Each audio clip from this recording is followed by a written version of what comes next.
Chapter 1. Now there was a certain man of Ramath-Zophim, of the hill country of Ephraim, and his name was Elkanah, the son of Jeroham, the son of Elihu, the son of Tohu, the son of Zuph, an Ephraimite. And he had 2 wives. The name of the one was Hannah, and the name of the other Peninnah. And Peninnah had children, but Hannah had no children. And this man went up out of his city from year to year, to worship and to sacrifice unto Jehovah of hosts in Shiloh. And the 2 sons of Eli, Hophni and Phinehas, priests unto Jehovah, were there. And when the day came that Elkanah sacrificed, he gave to Peninnah his wife, and to all her sons and her daughters, portions. But unto Hannah he gave a double portion, for he loved Hannah. But Jehovah had shut up her womb. And her rival provoked her sore, to make her fret, because Jehovah had shut up her womb. And as he did so year by year, when she went up to the house of Jehovah, so she provoked her. Therefore she wept, and did not eat. And Elkanah her husband said unto her, Hannah, why weepest thou? And why eatest thou not? And why is thy heart grieved? Am not I better to thee than 10 sons? So Hannah rose up after they had eaten in Shiloh, and after they had drunk. Now Eli the priest was sitting upon his seat by the doorpost of the temple of Jehovah. And she was in bitterness of soul, and prayed unto Jehovah, and wept sore. And she vowed a vow, and said, O Jehovah of hosts, if thou wilt indeed look on the affliction of thy handmaid, and remember me, and not forget thy handmaid, but will give unto thy handmaid a man-child, then I will give him unto Jehovah all the days of his life, and there shall no razor come upon his head. And it came to pass, as she continued praying before Jehovah, that Eli marked her mouth. Now Hannah, she spake in her heart, only her lips moved, but her voice was not heard. Therefore Eli thought she had been drunken. And Eli said unto her, How long wilt thou be drunken? Put away thy wine from thee. And Hannah answered and said, No, my lord, I am a woman of a sorrowful spirit. I have drunk neither wine nor strong drink, but I poured out my soul before Jehovah. Count not thy handmaid for a wicked woman, for out of the abundance of my complaint and my provocation have I spoken hitherto. Then Eli answered and said, Go in peace, and the God of Israel grant thy petition that thou hast asked of him. And she said, Let thy handmaid find favor in thy sight. So the woman went her way, and did eat, and her countenance was no more sad. And they rose up in the morning early, and worshipped before Jehovah, and returned, and came to their house to Ramah. And Elkanah knew Hannah his wife, and Jehovah remembered her. And it came to pass, when the time was come about, that Hannah conceived, and bare a son. And she called his name Samuel, saying, Because I have asked him of Jehovah. And the man Elkanah and all his house went up to offer unto Jehovah the yearly sacrifice and his vow. But Hannah went not up, for she said unto her husband, I will not go up until the child be weaned, and then I will bring him, that he may appear before Jehovah, and there abide forever. And Elkanah her husband said unto her, Do what seemeth thee good. Tarry until thou have weaned him. Only Jehovah establish his word. So the woman tarried and gave her son suck until she weaned him. And when she had weaned him, she took him up with her, with 3 bullocks, and 1 ephah of meal, and a bottle of wine, and brought him unto the house of Jehovah in Shiloh. And the child was young. And they slew the bullock, and brought the child to Eli. And she said, O my lord, as thy soul liveth, my lord, I am the woman that stood by thee here, praying unto Jehovah. For this child I prayed, and Jehovah hath given me my petition, which I asked of him. Therefore also I have granted him to Jehovah. As long as he liveth, he is granted to Jehovah. And he worshipped Jehovah there. End of chapter 1. Chapter 2. And Hannah prayed and said, My heart exulteth in Jehovah. My horn is exalted in Jehovah. My mouth is enlarged over mine enemies, because I rejoice in thy salvation. There is none holy as Jehovah, for there is none besides thee, neither is there any rock like our God. Talk no more so exceeding proudly. Let not arrogancy come out of your mouth, for Jehovah is a God of knowledge, and by him actions are weighed. The bows of the mighty men are broken, and they that stumbled are girded with strength. They that were full have hired out themselves for bread, and they that were hungry have ceased to hunger. Yea, the barren hath borne 7, and she that hath many children languisheth. Jehovah killeth and maketh alive. He bringeth down to Sheol and bringeth up. Jehovah maketh poor and maketh rich. He bringeth low, he also lifteth up. He raiseth up the poor out of the dust. He lifteth up the needy from the dunghill, to make them sit with princes, and inherit the throne of glory. For the pillars of the earth are Jehovah's, and he hath set the world upon them. He will keep the feet of his holy ones, but the wicked shall be put to silence in darkness. For by strength shall no man prevail. They that strive with Jehovah shall be broken to pieces. Against them will he thunder in heaven. Jehovah will judge the ends of the earth, and he will give strength unto his king, and exalt the horn of his anointed. And Elkanah went to Ramah, to his house, and the child did minister unto Jehovah before Eli the priest. Now the sons of Eli were base men. They knew not Jehovah. And the custom of the priests with the people was, that when any man offered sacrifice, the priest's servant came while the flesh was boiling, with a flesh hook of 3 teeth in his hand. And he struck it into the pan, or kettle, or cauldron, or pot. All that the flesh hook brought up, the priest took therewith. So they did in Shiloh unto all the Israelites that came thither. Yea, before they burnt the fat, the priest's servant came and said to the man that sacrificed, Give flesh to roast for the priest, for he will not have boiled flesh of thee, but raw. And if the man said unto him, They will surely burn the fat first, and then take as much as thy soul desireth, then he would say, Nay, but thou shalt give it me now, and if not, I will take it by force. And the sin of the young men was very great before Jehovah, for the men despised the offering of Jehovah. But Samuel ministered before Jehovah, being a child, girded with a linen ephod. Moreover, his mother made him a little robe, and brought it to him from year to year, when she came up with her husband to offer the yearly sacrifice. And Eli blessed Elkanah and his wife, and said, Jehovah give thee seed of this woman, for the petition which was asked of Jehovah. And they went unto their own home. And Jehovah visited Hannah, and she conceived, and bare 3 sons and 2 daughters.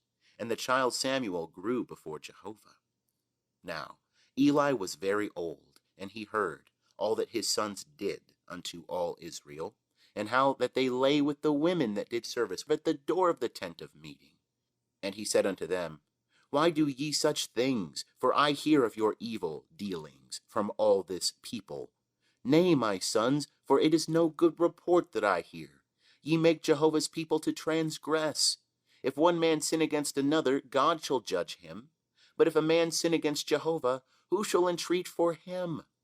Notwithstanding, they hearkened not unto the voice of their father, because Jehovah was minded to slay them. And the child Samuel grew on, and increased in favor, both with Jehovah and also with men. And there came a man of God unto Eli, and said unto him, Thus saith Jehovah, Did I reveal myself unto the house of thy father when they were in Egypt, in bondage to Pharaoh's house? And did I choose him out of all the tribes of Israel to be my priest, to go up unto mine altar, to burn incense, to wear an ephod before me? And did I give unto the house of thy father all the offerings of the children of Israel made by fire? Wherefore kick ye at my sacrifice and at mine offering, which I have commanded in my habitation, and honorest thy sons above me, to make yourselves fat, with the chiefest of all the offerings of Israel, my people? Therefore Jehovah, the God of Israel, saith, I said indeed that thy house and the house of thy father should walk before me forever. But now Jehovah saith, Be it far from me, for them that honor me I will honor, and they that despise me shall be lightly esteemed.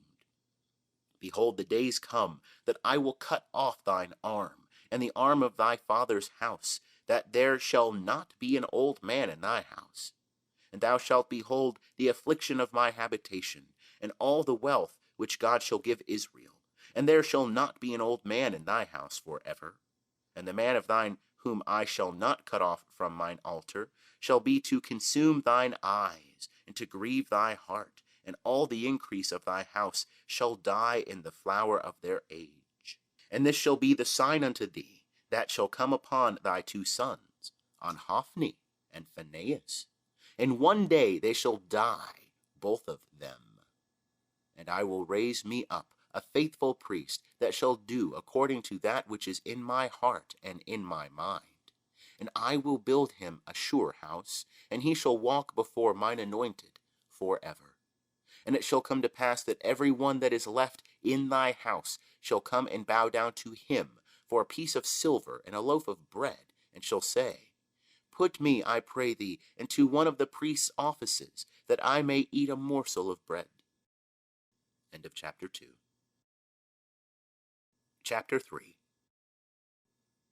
And the child Samuel ministered unto Jehovah before Eli. And the word of Jehovah was precious in those days. There was no frequent vision. And it came to pass at that time, when Eli was laid down in his place, now his eyes had begun to wax dim, so that he could not see, and the lamp of God was not yet gone out. And Samuel was laid down to sleep in the temple of Jehovah, where the ark of God was, that Jehovah called Samuel, and he said, Here am I. And he ran unto Eli and said, Here am I, for thou callest me. And he said, I called not, lie down again. And he went and lay down. And Jehovah called yet again, Samuel. And Samuel arose and went to Eli and said, Here am I, for thou callest me. And he answered, I called not, my son, lie down again. Now Samuel did not yet know Jehovah, neither was the word of Jehovah yet revealed unto him. And Jehovah called Samuel again the third time. And he arose and went to Eli and said, Here am I, for thou callest me. And Eli perceived that Jehovah had called the child. Therefore Eli said unto Samuel, Go, lie down, and it shall be, if he call thee, that thou shalt say, Speak, Jehovah, for thy servant heareth. So Samuel went and lay down in his place. And Jehovah came, and stood and called as at other times, Samuel, Samuel. But Samuel said, Speak, for thy servant heareth.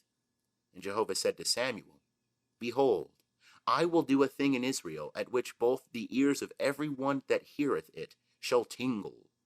And that day I will perform against Eli all that I have spoken concerning his house, from the beginning even unto the end. For I have told him that I will judge his house forever, for the iniquity which he knew, because his sons did bring a curse upon themselves, and he restrained them not. And therefore I have sworn unto the house of Eli, that the iniquity of Eli's house shall not be expiated with sacrifice nor offering forever. And Samuel lay until the morning, and opened the doors of the house of Jehovah. And Samuel feared to show Eli the vision. Then Eli called Samuel and said, Samuel, my son. And he said, Here am I. And he said, What is the thing that Jehovah hath spoken unto thee? I pray thee, hide it not from me.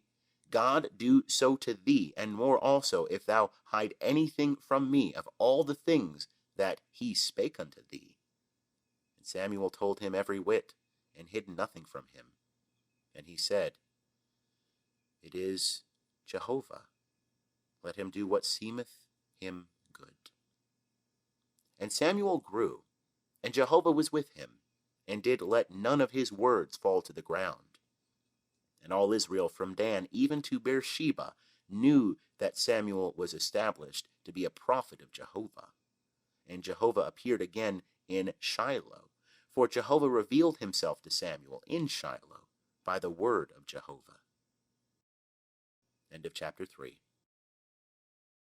Chapter 4. And the word of Samuel came to all Israel. Now Israel went out against the Philistines to battle, and encamped beside Ebenezer. And the Philistines encamped at Aphek. And the Philistines put themselves in array against Israel. And when they joined battle, Israel was smitten before the Philistines. And they slew of the army in the field about 4,000 men. And when the people were come into the camp, the elders of Israel said, Wherefore hath Jehovah smitten us today before the Philistines? Let us fetch the ark of the covenant of Jehovah out of Shiloh unto us, that it may come among us, and save us out of the hand of our enemies. So the people sent to Shiloh, and they brought from thence the ark of the covenant of Jehovah of hosts, who sitteth above the cherubim. And the 2 sons of Eli, Hophni and Phinehas, were there with the ark of the covenant of God.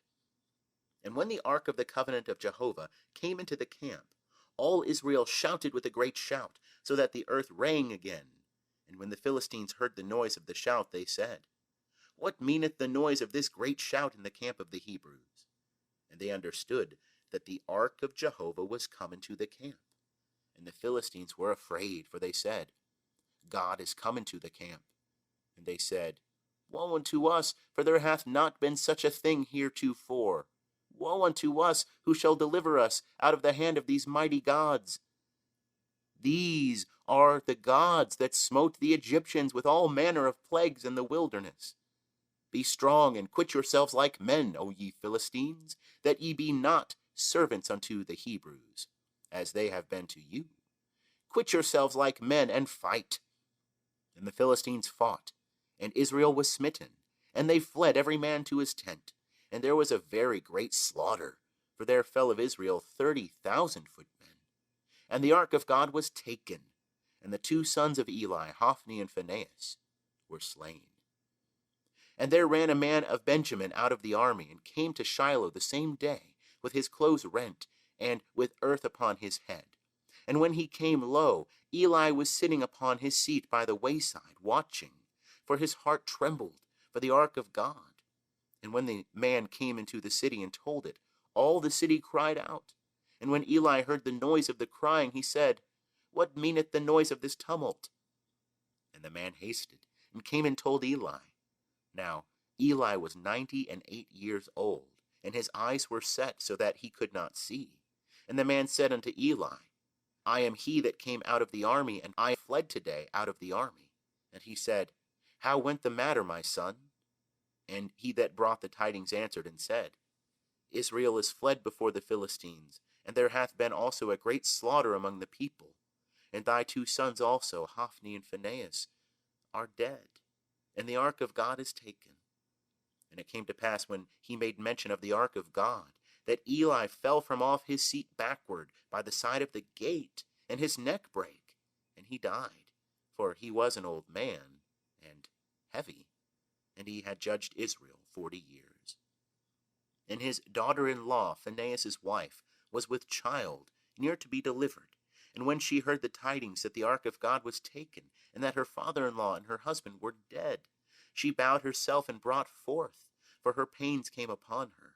And about the time of her death, the women that stood by her said unto her, Fear not, for thou hast brought forth a son.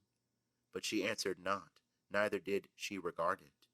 And she named the child Ichabod, saying, The glory is departed from Israel, because the ark of God was taken, and because of her father-in-law and her husband. And she said, The glory is departed from Israel, for the ark of God is taken. End of chapter 4. Chapter 5. Now the Philistines had taken the ark of God, and they brought it from Ebenezer unto Ashdod. And the Philistines took the ark of God, and brought it into the house of Dagon, and set it by Dagon. And when they of Ashdod arose early on the morrow, behold, Dagon was fallen upon his face to the ground before the ark of Jehovah. And they took Dagon, and set him in his place again.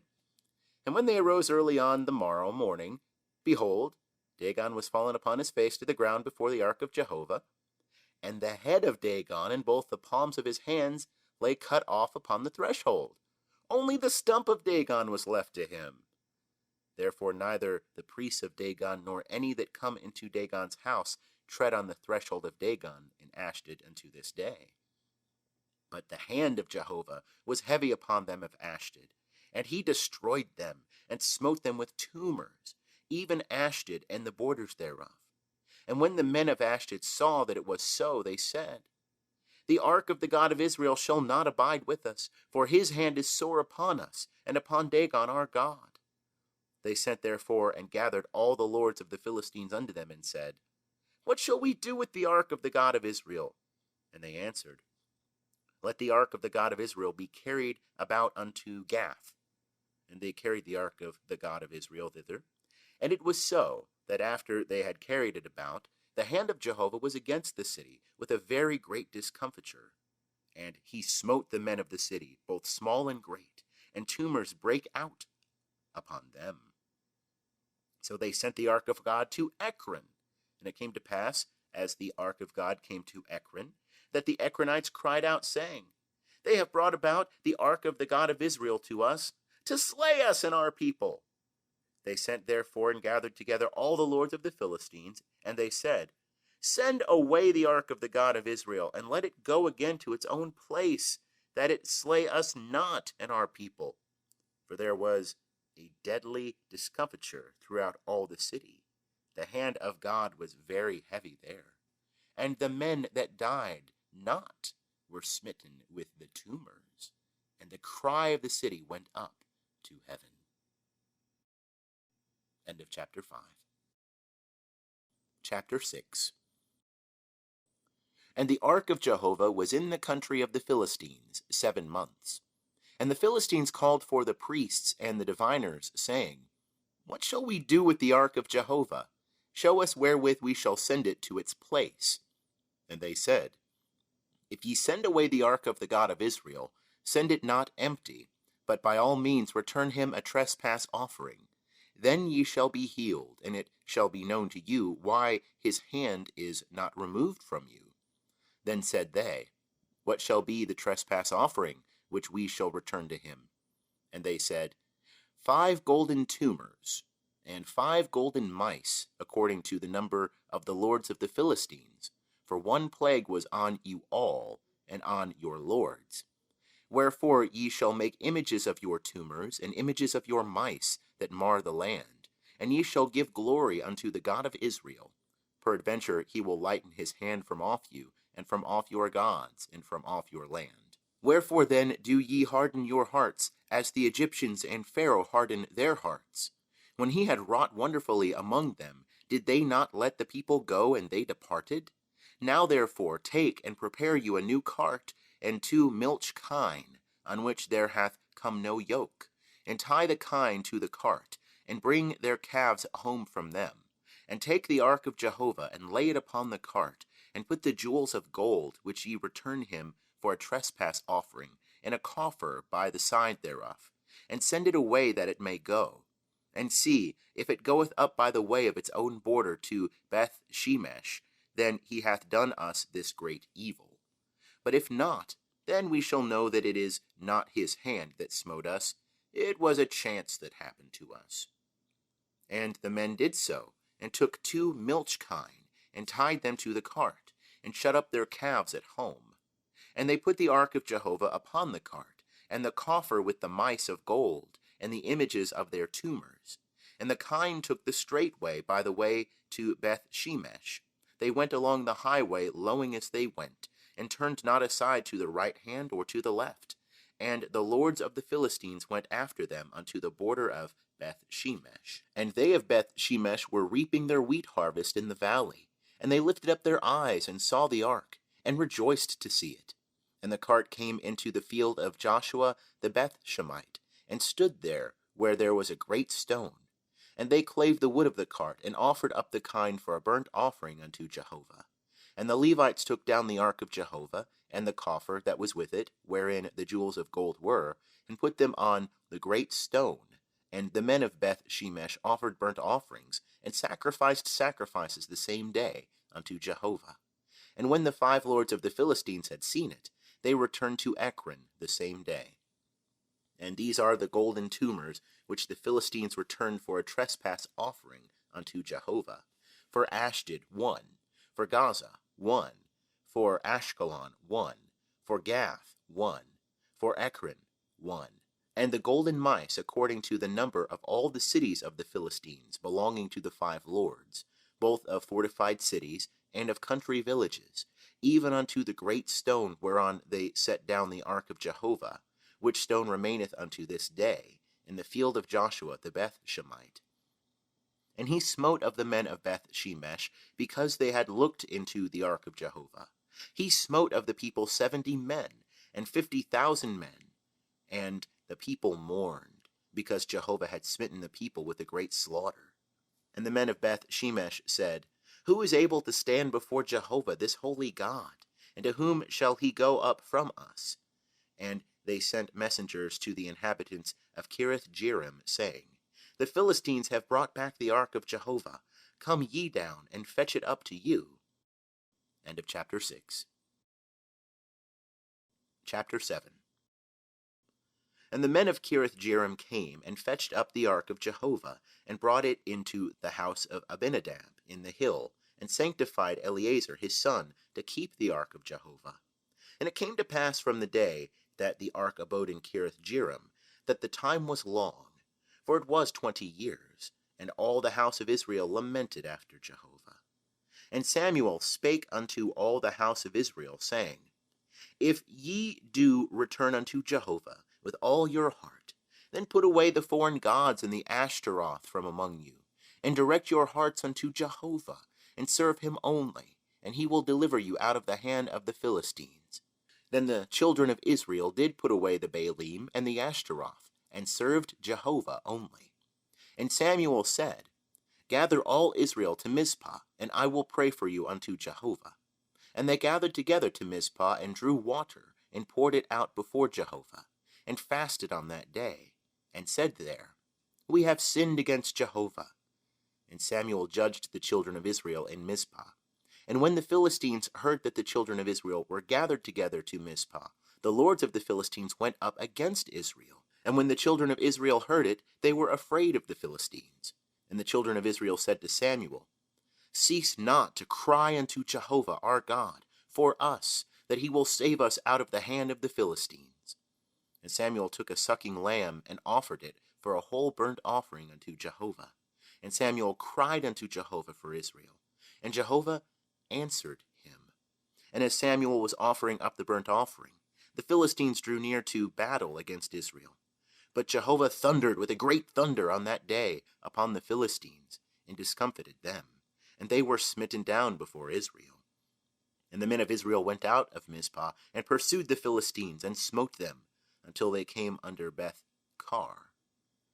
Then Samuel took a stone, and set it between Mizpah and Shen, and called the name of it Ebenezer, saying, Hitherto hath Jehovah helped us.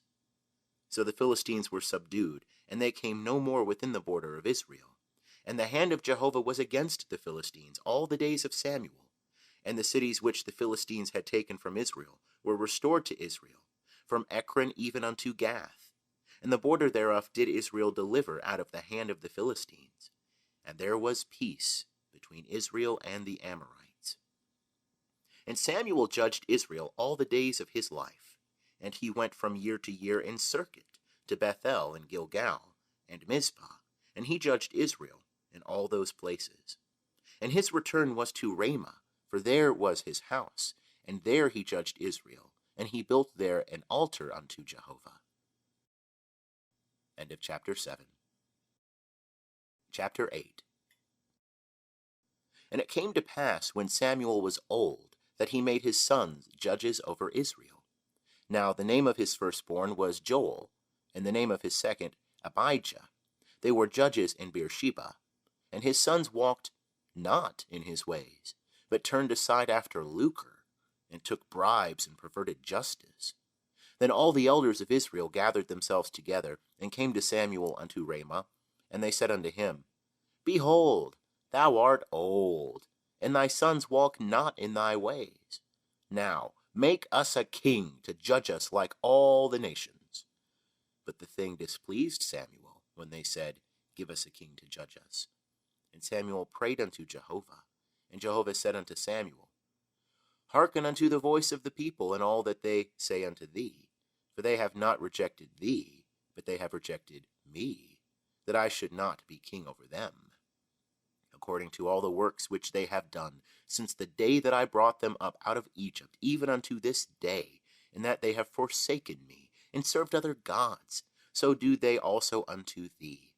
Now, therefore, hearken unto their voice. Howbeit, thou shalt protest solemnly unto them, and shalt show them the manner of the king that shall reign over them. And Samuel told all the words of Jehovah unto the people that asked of him a king. And he said, This will be the manner of the king that shall reign over you. He will take your sons and appoint them unto him for his chariots, and to be his horsemen, and they shall run before his chariots. And he will appoint them unto him for captains of thousands, and captains of 50s. And he will set some to plow his ground, and to reap his harvest, and to make his instruments of war, and the instruments of his chariots. And he will take your daughters to be perfumers, and to be cooks, and to be bakers. And he will take your fields, and your vineyards, and your olive yards, even the best of them, and give them to his servants. And he will take the tenth of your seed, and of your vineyards, and give to his officers and to his servants. And he will take your menservants and your maidservants, and your goodliest young men, and your asses, and put them to his work. He will take the tenth of your flocks, and ye shall be his servants. And ye shall cry out in that day, because of your king whom ye shall have chosen, you. And Jehovah will not answer you in that day. But the people refused to hearken unto the voice of Samuel. And they said, Nay, but we will have a king over us, that we also may be like all the nations, and that our king may judge us, and go out before us and fight our battles. And Samuel heard all the words of the people, and he rehearsed them in the ears of Jehovah. And Jehovah said to Samuel, Hearken unto their voice, and make them a king. And Samuel said unto the men of Israel, Go ye every man unto his city. End of chapter 8. Chapter 9. Now there was a man of Benjamin, whose name was Kish, the son of Abiel, the son of Zeror, the son of Bechorath, the son of Aphiah, the son of a Benjamite, a mighty man of valor. And he had a son whose name was Saul, a young man and a goodly, and there was not among the children of Israel a goodlier person than he, from his shoulders and upward. He was higher than any of the people. And the asses of Kish, Saul's father, were lost. And Kish said to Saul his son, Take now one of the servants with thee, and arise. Go seek the asses. And he passed through the hill country of Ephraim, and passed through the land of Shalisha, but they found them not. Then they passed through the land of Shalim, and there they were not. And he passed through the land of the Benjamites, but they found them not.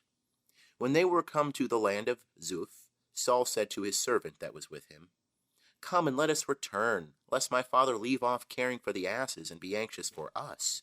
And he said unto him, Behold now, there is in this city a man of God, and he is a man that is held in honor.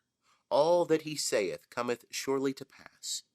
Now let us go thither, peradventure he can tell us concerning our journey, whereon we go.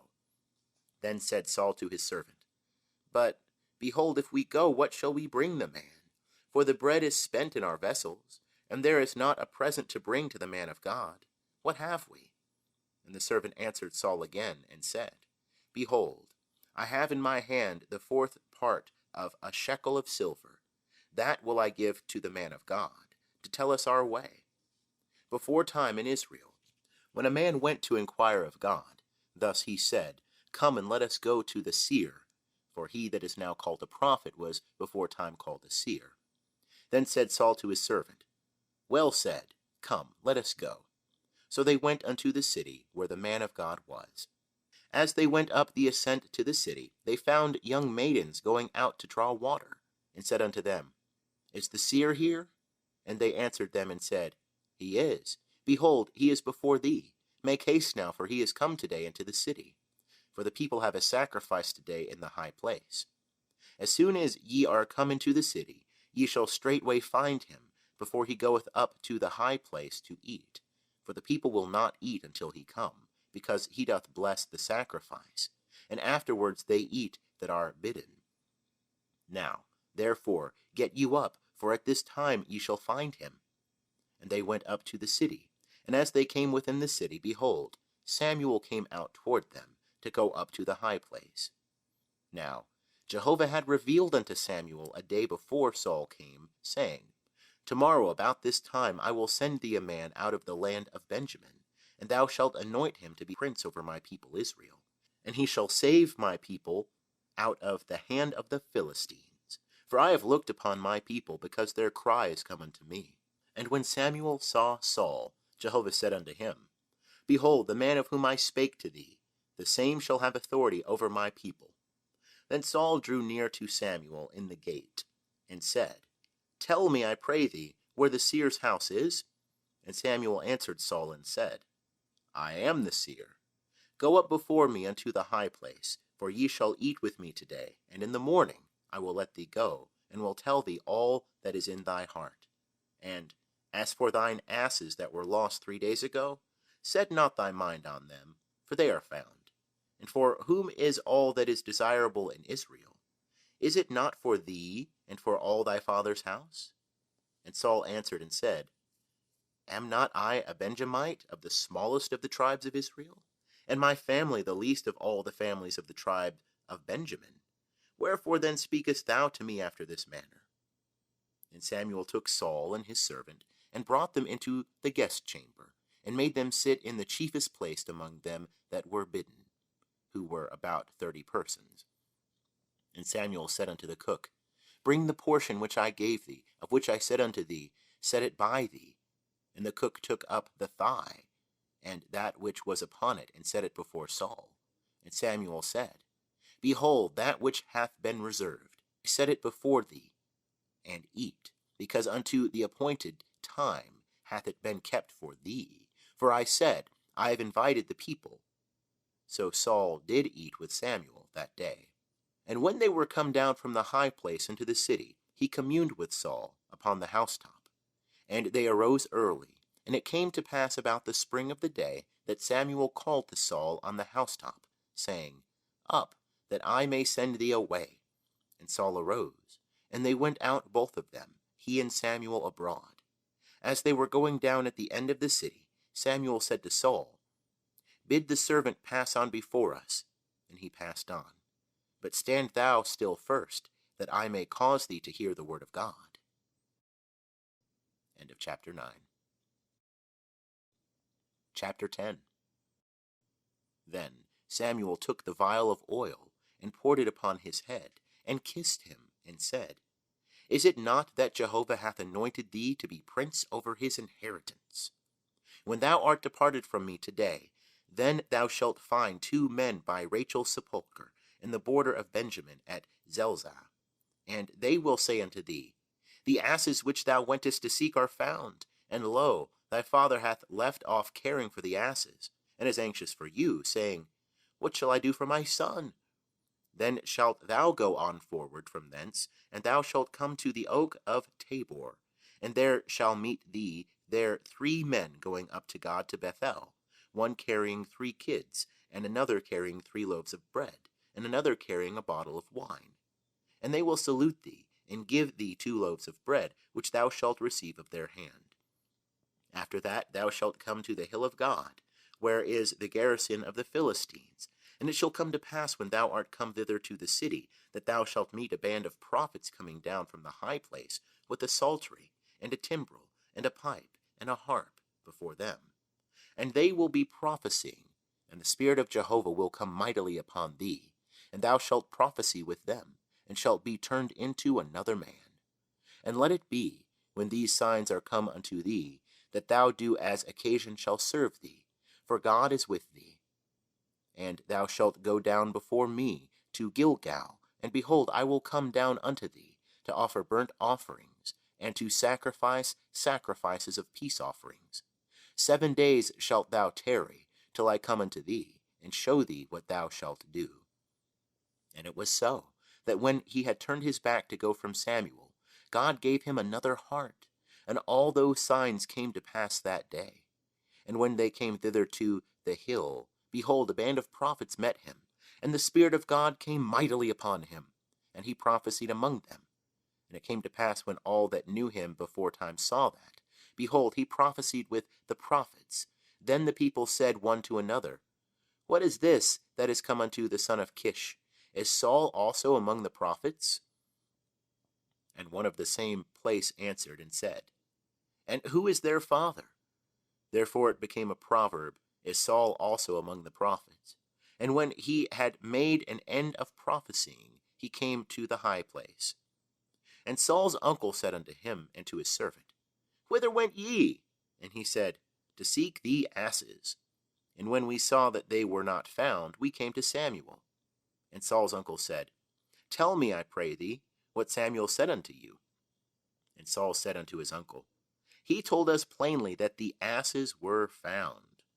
But concerning the matter of the kingdom whereof Samuel spake, he told him not. And Samuel called the people together unto Jehovah to Mizpah.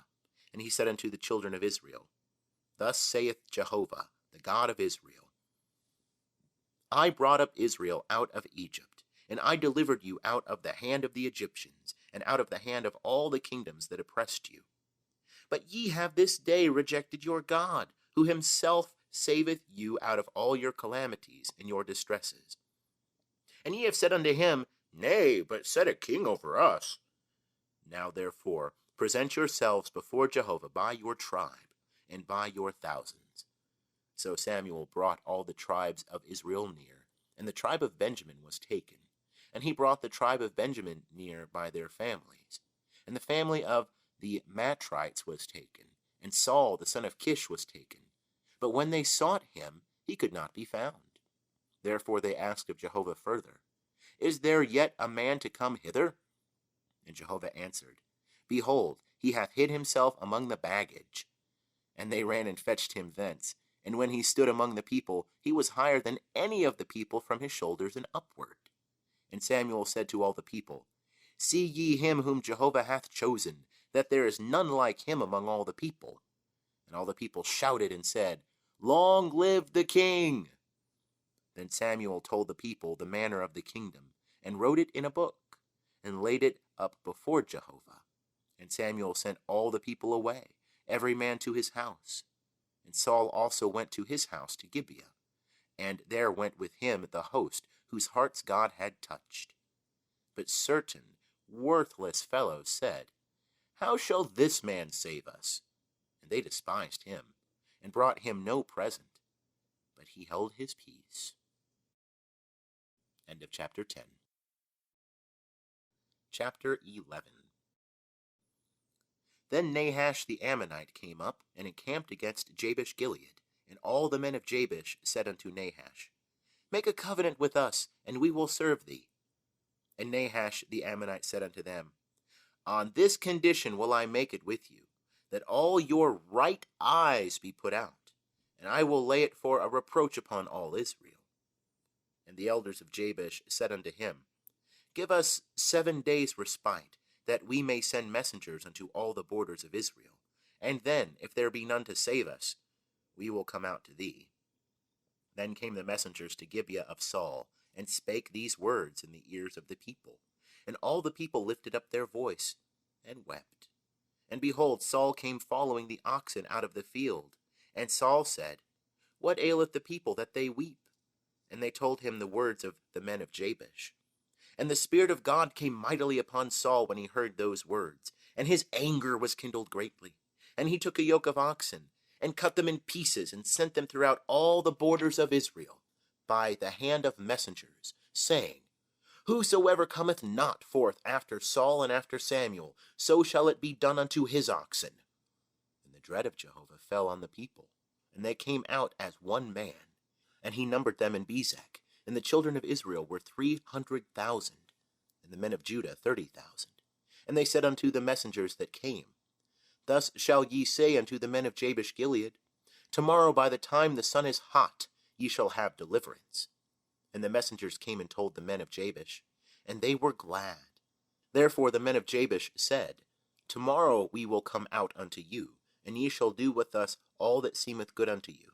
And it was so on the morrow that Saul put the people in 3 companies, and they came into the midst of the camp in the morning watch, and smote the Ammonites until the heat of the day. And it came to pass that they that remained were scattered, so that not 2 of them were left together. And the people said unto Samuel, Who is he that said, Shall Saul reign over us? Bring the men, that we may put them to death. And Saul said, There shall not a man be put to death this day, for today Jehovah hath wrought deliverance in Israel. Then said Samuel to the people, Come, and let us go to Gilgal, and renew the kingdom there. And all the people went to Gilgal, and there they made Saul king before Jehovah in Gilgal. And there they offered sacrifices of peace offerings before Jehovah. And there Saul and all the men of Israel rejoiced greatly. End of chapter 11. Chapter 12. And Samuel said unto all Israel, Behold, I have hearkened unto your voice, in all that ye said unto me, and have made a king over you. And now, behold, the king walketh before you, and I am old and grey-headed. And behold, my sons are with you, and I have walked before you from my youth unto this day.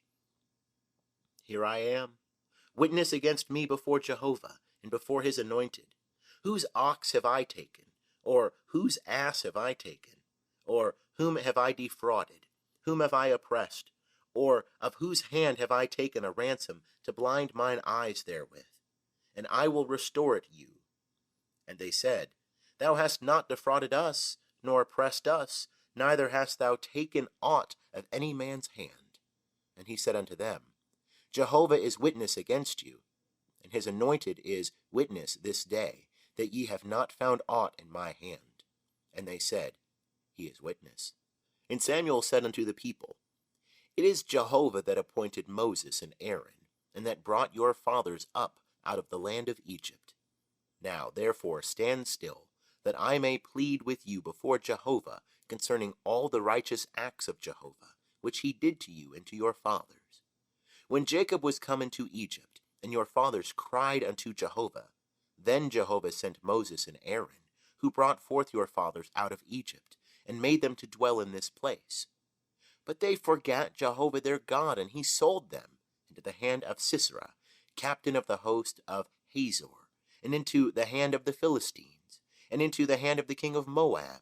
And they fought against them. And they cried unto Jehovah, and said, We have sinned, because we have forsaken Jehovah, and have served the Baalim and the Ashtaroth. But now deliver us out of the hand of our enemies, and we will serve thee. And Jehovah sent Jerubbaal, and Bedan, and Jephthah, and Samuel, and delivered you out of the hand of your enemies on every side, and ye dwelt in safety. And when ye saw that Nahash, the king of the children of Ammon, came against you, ye said unto me, Nay, but a king shall reign over us, when Jehovah your God was your king.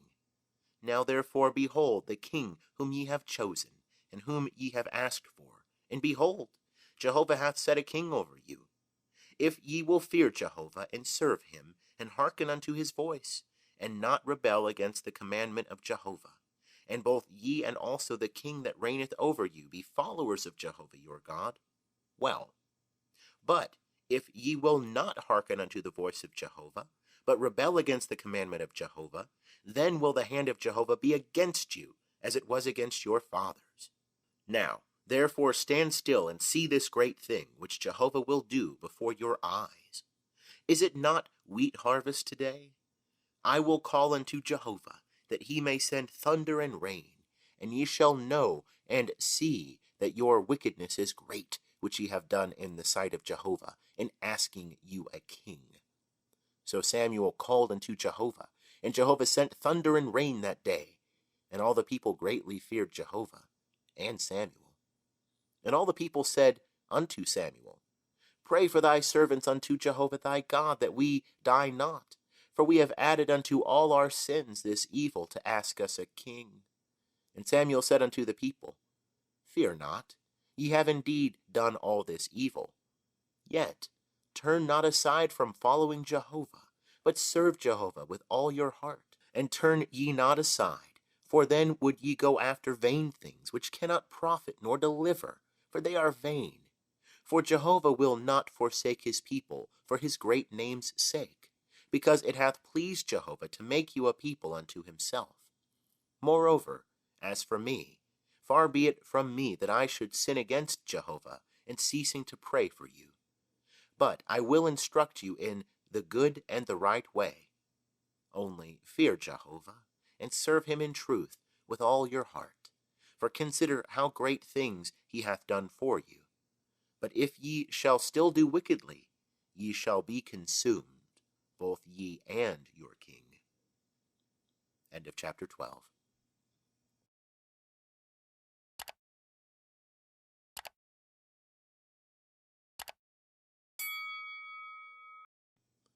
Chapter 13.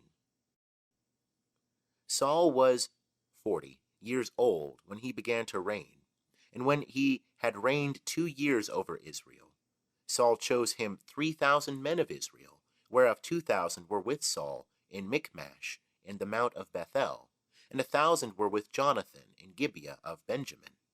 And the rest of the people he sent every man to his tent.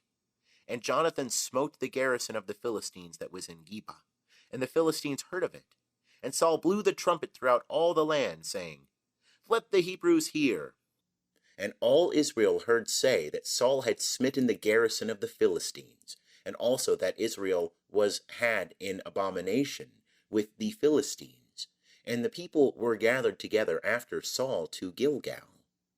And the Philistines assembled themselves together to fight with Israel, 30,000 chariots, and 6,000 horsemen, and people as the sand, which is on the seashore in multitude. And they came up, and encamped in Michmash, eastward of Bethaven. When the men of Israel saw that they were in a strait, for the people were distressed, then the people did hide themselves in caves, and in thickets, and in rocks, and in coverts, and in pits. Now, some of the Hebrews had gone over the Jordan to the land of Gad and Gilead. But as for Saul, he was yet in Gilgal, and all the people followed him trembling. And he tarried 7 days, according to the set time that Samuel had appointed. But Samuel came not to Gilgal, and the people were scattered from him. And Saul said, Bring hither the burnt offering to me, and the peace offerings. And he offered the burnt offering. And it came to pass that as soon as he had made an end of offering, the burnt offering, behold, Samuel came, and Saul went out to meet him, that he might salute him. And Samuel said, What hast thou done? And Saul said, Because I saw that the people were scattered from me, and that thou camest not within the days appointed, and that the Philistines assembled themselves together at Michmash. Therefore said I, Now will the Philistines come down upon me to Gilgal, and I have not entreated the favor of Jehovah. I forced myself, therefore, and offered the burnt offering. And Samuel said to Saul, Thou hast done foolishly. Thou hast not kept the commandment of Jehovah thy God, which he commanded thee. For now would Jehovah have established thy kingdom upon Israel forever. But now thy kingdom shall not continue. Jehovah hath sought him a man after his own heart, and Jehovah hath appointed him to be prince over his people, because thou hast not kept that which Jehovah commanded thee. And Samuel arose, and gat him up from Gilgal unto Gibeah of Benjamin. And Saul numbered the people that were present with him, about 600 men. And Saul and Jonathan his son, and the people that were present with them, abode in Gibeah of Benjamin. But the Philistines encamped in Michmash. And the spoilers came out of the camp of the Philistines in 3 companies. One company turned unto the way that leadeth to Ophrah, unto the land of Shual, and another company turned the way to Beth Horon, and another company turned the way of the border that looketh down upon the valley of Zeboim, toward the wilderness. Now there was no smith found throughout all the land of Israel, for the Philistines said, lest the Hebrews make them swords or spears. But all the Israelites went down to the Philistines to sharpen every man his share, and his coulter, and his axe, and his mattock. Yet they had a file for the mattocks, and for the coulters, and for the forks, and for the axes, and to set the goads. So it came to pass in the day of battle, that there was neither sword nor spear found in the hand of any of the people that were with Saul and Jonathan, but with Saul and with Jonathan his son was there found. And the garrison of the Philistines went out unto the pass of Michmash. End of chapter 13. Chapter 14. Now it fell upon a day that Jonathan the son of Saul said unto the young man that bare his armor, Come, and let us go over to the Philistines' garrison, that is on yonder side. But he told not his father. And Saul abode in the uttermost part of Gibeah, under the pomegranate tree which is in Migron. And the people that were with him were about 600 men. And Ahijah the son of Ahitub, Ichabod's brother, the son of Phinehas, the son of Eli, the priest of Jehovah in Shiloh, wearing an ephod. And the people knew not that Jonathan was gone. And between the passes by which Jonathan sought to go over unto the Philistines' garrison, there was a rocky crag on the one side, and a rocky crag on the other side. And the name of the one was Bozez, and the name of the other Seneh. The one crag rose up on the north in front of Michmash, and the other on the south in front of Geba. And Jonathan said to the young man that bare his armor, Come, and let us go over unto the garrison of these uncircumcised. It may be that Jehovah will work for us, for there is no restraint to Jehovah to save by many or by few. And his armor-bearer said unto him, Do all that is in thy heart. Turn thee. Behold, I am with thee according to thy heart. Then said Jonathan, Behold, we will pass over unto the men, and we will disclose ourselves unto them. If they say thus unto us, Tarry until we come to you, then we will stand still in our place, and will not go up unto them. But if they say thus, Come up unto us, then we will go up, for Jehovah hath delivered them into our hand. And this shall be the sign unto us. And both of them disclosed themselves unto the garrison of the Philistines. And the Philistines said, Behold, the Hebrews come forth out of the holes where they had hid themselves. And the men of the garrison answered Jonathan and his armor-bearer, and said, Come up to us, and we will show you a thing. And Jonathan said unto his armor-bearer, Come up after me, for Jehovah hath delivered them into the hand of Israel. And Jonathan climbed up upon his hands and upon his feet, and his armor-bearer after him. And they fell before Jonathan, and his armor-bearer slew them after him. And that first slaughter which Jonathan and his armor-bearer made was about 20 men, within as it were half a furrow's length in an acre of land. And there was a trembling in the camp, in the field, and among all the people, the garrison, and the spoilers, they also trembled, and the earth quaked, so there was an exceeding great trembling. And the watchmen of Saul and Gibeah of Benjamin looked, and behold, the multitude melted away, and they went hither and thither. Then said Saul unto the people that were with him, Number now, and see who is gone from us. And when they had numbered, behold, Jonathan and his armor-bearer were not there. And Saul said unto Ahijah, Bring hither the ark of God, for the ark of God was there at that time with the children of Israel. And it came to pass, while Saul talked unto the priest, that the tumult that was in the camp of the Philistines went on and increased. And Saul said unto the priest, Withdraw thy hand. And Saul and all the people that were with him were gathered together, and came to the battle, and behold, every man's sword was against his fellow, and there was a very great discomfiture. Now the Hebrews that were with the Philistines as before time, and that went up with them into the camp from the country round about, even they also turned to be with the Israelites that were with Saul and Jonathan. Likewise all the men of Israel that had hid themselves in the hill country of Ephraim, when they heard that the Philistines fled, even they also followed hard after them in the battle. So Jehovah saved Israel that day, and the battle passed over by Bethaven. And the men of Israel were distressed that day, for Saul had adjured the people, saying, Cursed be the man that eateth any food until it be evening, and I be avenged on mine enemies. So none of the people tasted food. And all the people came into the forest, and there was honey upon the ground. And when the people were come into the forest, behold, the honey dropped. But no man put his hand to his mouth, for the people feared the oath. But Jonathan heard not when his father charged the people with the oath. Wherefore he put forth the end of the rod that was in his hand, and dipped it in the honeycomb, and put his hand to his mouth, and his eyes were enlightened. Then answered one of the people, and said, Thy father straitly charged the people with an oath, saying, Cursed be the man that eateth food this day. And the people were faint. Then said Jonathan, My father hath troubled the land. See, I pray you, how mine eyes have been enlightened, because I tasted a little of this honey. How much more if haply the people had eaten freely today of the spoil of their enemies, which they found? For now hath there been no great slaughter among the Philistines. And they smote of the Philistines that day from Michmash to Aijalon, and the people were very faint. And the people flew upon the spoil, and took sheep and oxen and calves, and slew them on the ground. And the people did eat them with the blood.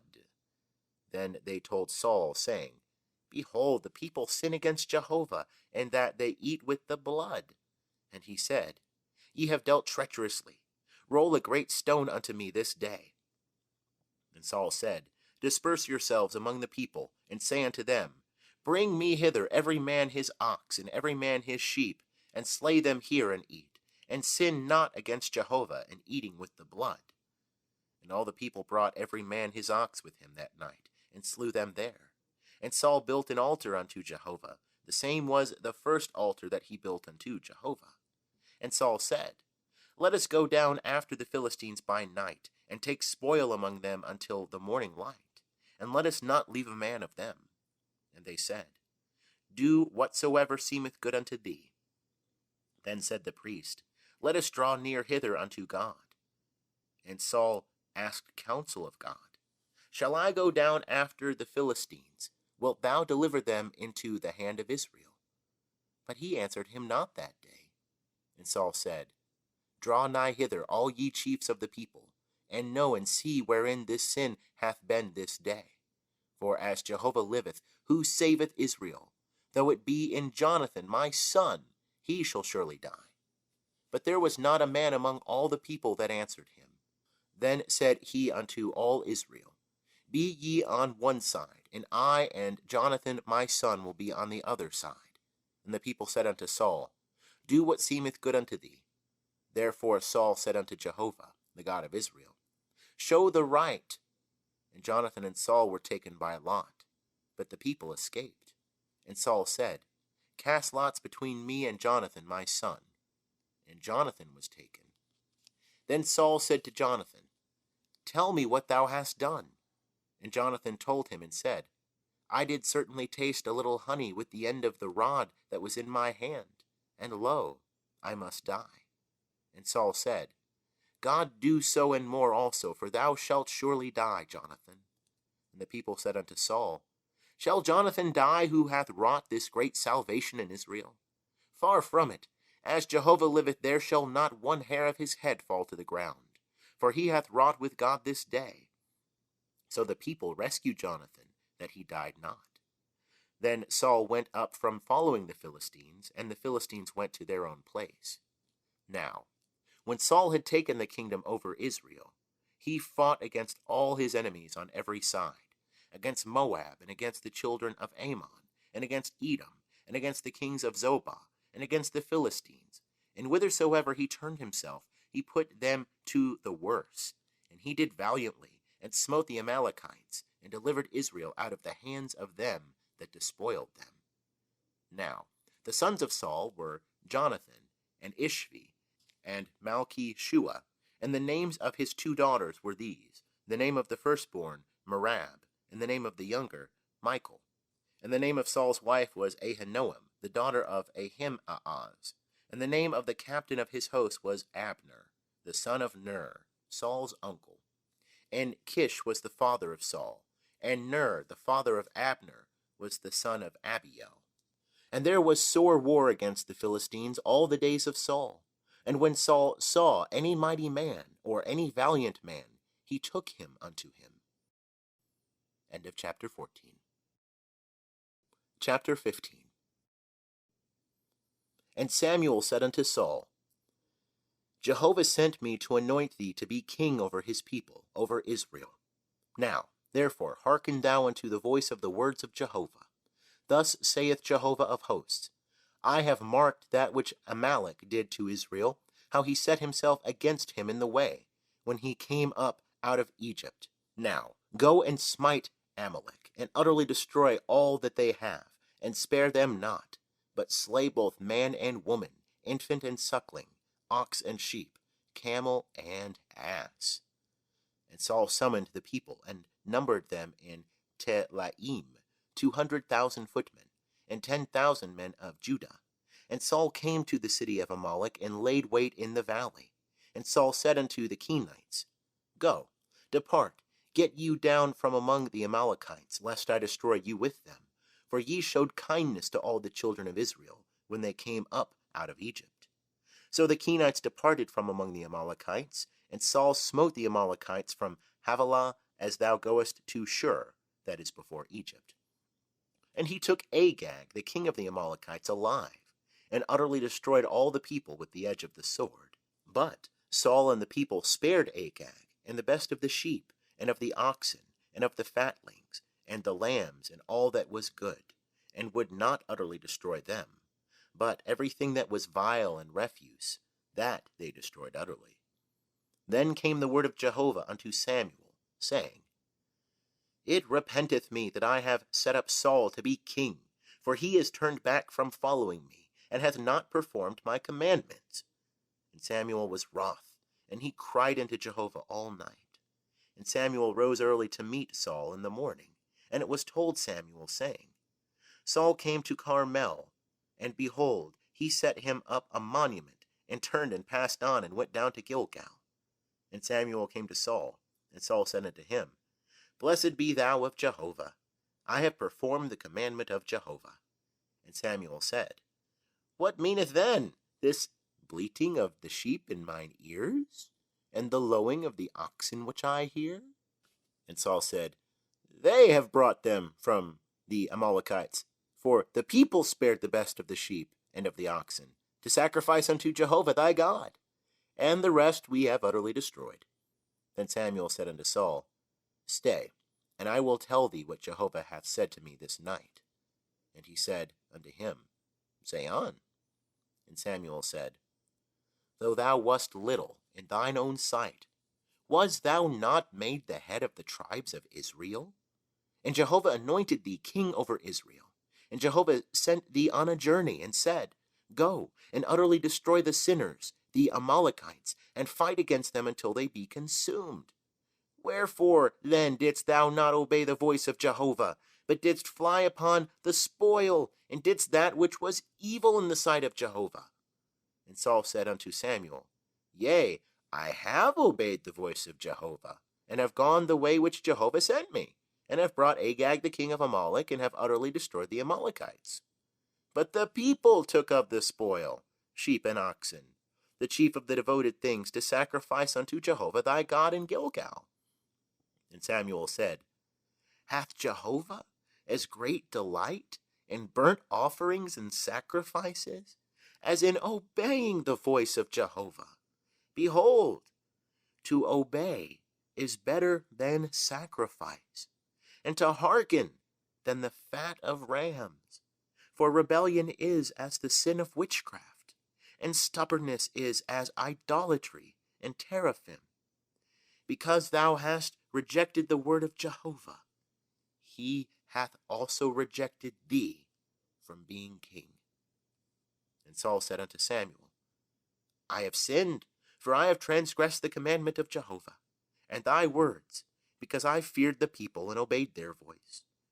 Now therefore I pray thee, pardon my sin, and turn again with me, that I may worship Jehovah. And Samuel said unto Saul, I will not return with thee, For thou hast rejected the word of Jehovah, and Jehovah hath rejected thee from being king over Israel. And as Samuel turned about to go away, Saul laid hold upon the skirt of his robe, and it rent. And Samuel said unto him, Jehovah hath rent the kingdom of Israel from thee this day, and hath given it to a neighbor of thine, that is better than thou. And also the strength of Israel will not lie, nor repent, for he is not a man that he should repent. Then he said, I have sinned, yet honor me now, I pray thee, before the elders of my people, and before Israel, and turn again with me, that I may worship Jehovah thy God. So Samuel turned again after Saul, and Saul worshipped Jehovah. Then said Samuel, Bring ye hither to me Agag, the king of the Amalekites. And Agag came unto him cheerfully. And Agag said, Surely the bitterness of death is past. And Samuel said, As thy sword hath made women childless, so shall thy mother be childless among women. And Samuel hewed Agag in pieces before Jehovah in Gilgal. Then Samuel went to Ramah, and Saul went up to his house to Gibeah of Saul. And Samuel came no more to see Saul until the day of his death. For Samuel mourned for Saul, and Jehovah repented that he had made Saul king over Israel. End of chapter 15. Chapter 16. And Jehovah said unto Samuel, How long wilt thou mourn for Saul, seeing I have rejected him from being king over Israel? Fill thy horn with oil, and go. I will send thee to Jesse, the Bethlehemite, for I have provided me a king among his sons. And Samuel said, How can I go? If Saul hear it, he will kill me. And Jehovah said, Take a heifer with thee, and say, I am come to sacrifice to Jehovah. And call Jesse to the sacrifice, and I will show thee what thou shalt do, and thou shalt anoint unto me him whom I name unto thee. And Samuel did that which Jehovah spake, and came to Bethlehem. And the elders of the city came to meet him, trembling, and said, Comest thou peaceably? And he said, Peaceably. I am come to sacrifice unto Jehovah. Sanctify yourselves, and come with me to the sacrifice. And he sanctified Jesse and his sons, and called them to the sacrifice. And it came to pass, when they were come, that he looked on Eliab, and said, Surely Jehovah's anointed is before him. But Jehovah said unto Samuel, Look not on his countenance, or on the height of his stature, because I have rejected him. For Jehovah seeth not as man seeth. For man looketh on the outward appearance, but Jehovah looketh on the heart. Then Jesse called Abinadab, and made him pass before Samuel. And he said, Neither hath Jehovah chosen this. Then Jesse made Shamath to pass by, and he said, Neither hath Jehovah chosen this. And Jesse made 7 of his sons to pass before Samuel. And Samuel said unto Jesse, Jehovah hath not chosen these. And Samuel said unto Jesse, Are here all thy children? And he said, There remaineth yet the youngest, and behold, he is keeping the sheep. And Samuel said unto Jesse, Send and fetch him, for we will not sit down till he come hither. And he sent and brought him in. Now he was ruddy, and withal of a beautiful countenance, and goodly to look upon. And Jehovah said, Arise, anoint him, for this is he. And Samuel took the horn of oil, and anointed him in the midst of his brethren. And the Spirit of Jehovah came mightily upon David from that day forward. So Samuel rose up, and went to Ramah. Now the Spirit of Jehovah departed from Saul, and an evil spirit from Jehovah troubled him. And Saul's servants said unto him, Behold, now an evil spirit from God troubleth thee. Let our Lord now command thy servants that are before thee to seek out a man who is a skillful player on the harp. And it shall come to pass, when the evil spirit from God is upon thee, that he shall play with his hand, and thou shalt be well. And Saul said unto his servants, Provide me now a man that can play well, and bring him to me. Then answered one of the young men, and said, Behold, I have seen a son of Jesse the Bethlehemite, that is skillful in playing, and a mighty man of valor, and a man of war, and prudent in speech, and a comely person, and Jehovah is with him. Wherefore Saul sent messengers unto Jesse, and said, Send me David thy son, who is with the sheep. And Jesse took an ass laden with bread, and a bottle of wine, and a kid, and sent them by David his son unto Saul. And David came to Saul, and stood before him. And he loved him greatly, and he became his armor-bearer. And Saul sent to Jesse, saying, Let David, I pray thee, stand before me, for he hath found favor in my sight. And it came to pass, when the evil spirit from God was upon Saul, that David took the harp and played with his hand. So Saul was refreshed, and was well, and the evil spirit departed from him. End of chapter 16. Chapter 17. Now the Philistines gathered together their armies to battle, and they were gathered together at Socoh, which belongeth to Judah, and encamped between Socoh and Azekah, in Ephes Dammim. And Saul and the men of Israel were gathered together, and encamped in the vale of Elah, and set the battle in array against the Philistines. And the Philistines stood on the mountain on the one side, and Israel stood on the mountain on the other side. And there was a valley between them. And there went out a champion out of the camp of the Philistines, named Goliath of Gath, whose height was 6 cubits and a span. And he had a helmet of brass upon his head, and he was clad with a coat of mail, and the weight of the coat was 5,000 shekels of brass. And he had greaves of brass upon his legs, and a javelin of brass between his shoulders. And the staff of his spear was like a weaver's beam, and his spear's head weighed 600 shekels of iron. And his shield-bearer went before him. And he stood and cried unto the armies of Israel, and said unto them, Why are ye come out to set your battle in array? Am not I a Philistine, and ye servants to Saul? Choose you a man for you, and let him come down to me. If he be able to fight with me, and kill me, then will we be your servants. But if I prevail against him, and kill him, then shall ye be our servants, and serve us. And the Philistines said, I defy the armies of Israel this day. Give me a man, that we may fight together. And when Saul and all Israel heard those words of the Philistine, they were dismayed, and greatly afraid. Now David was the son of that Ephrathite of Bethlehem, Judah, whose name was Jesse. And he had 8 sons. And the man was an old man in the days of Saul, stricken in years among men. And the 3 eldest sons of Jesse had gone after Saul to the battle.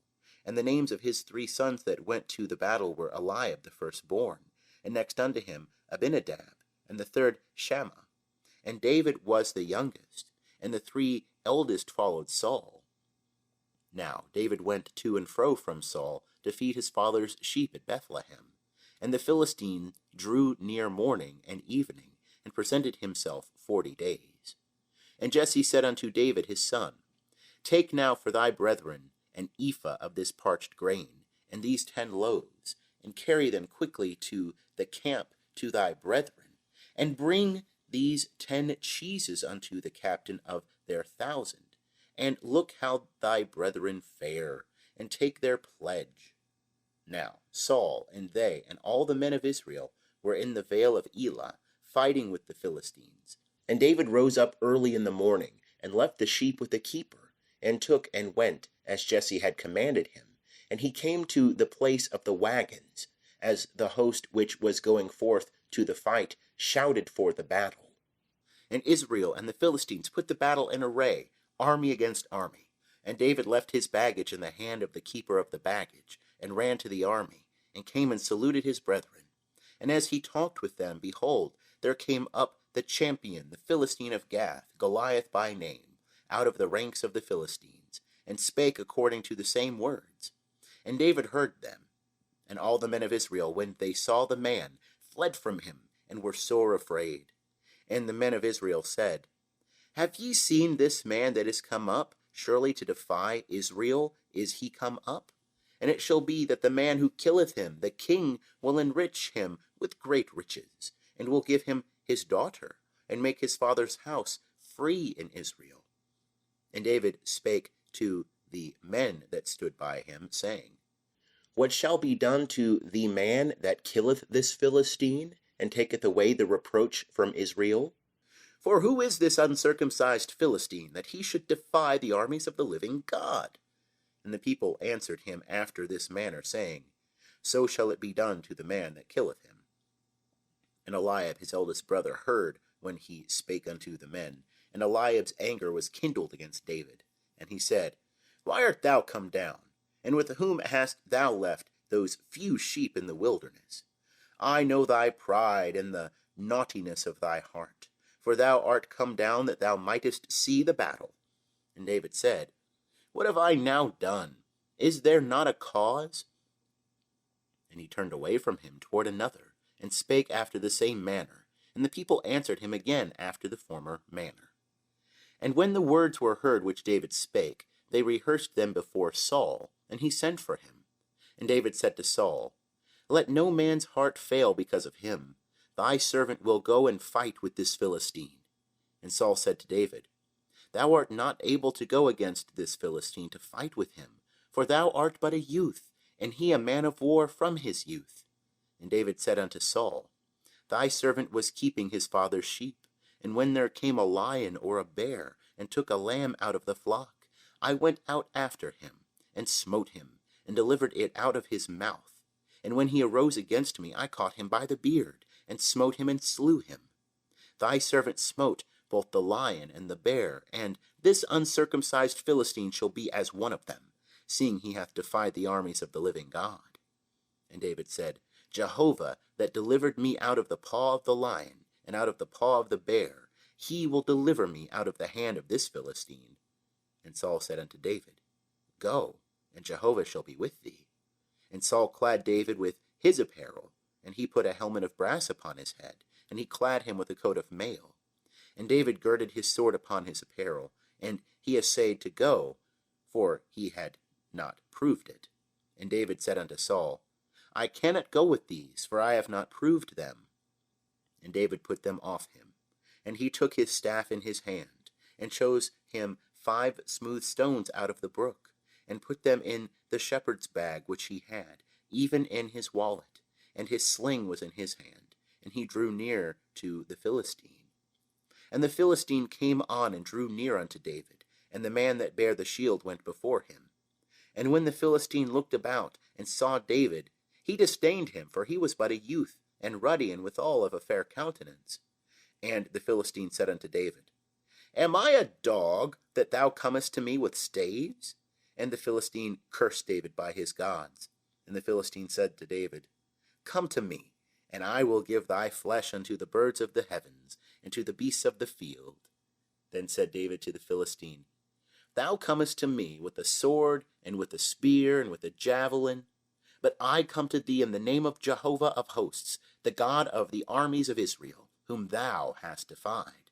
This day will Jehovah deliver thee into my hand, and I will smite thee, and take thy head from off thee, and I will give the dead bodies of the host of the Philistines this day unto the birds of the heavens, and to the wild beasts of the earth, that all the earth may know that there is a God in Israel, and that all this assembly may know that Jehovah saveth not with sword and spear, for the battle is Jehovah's, and he will give you into our hand.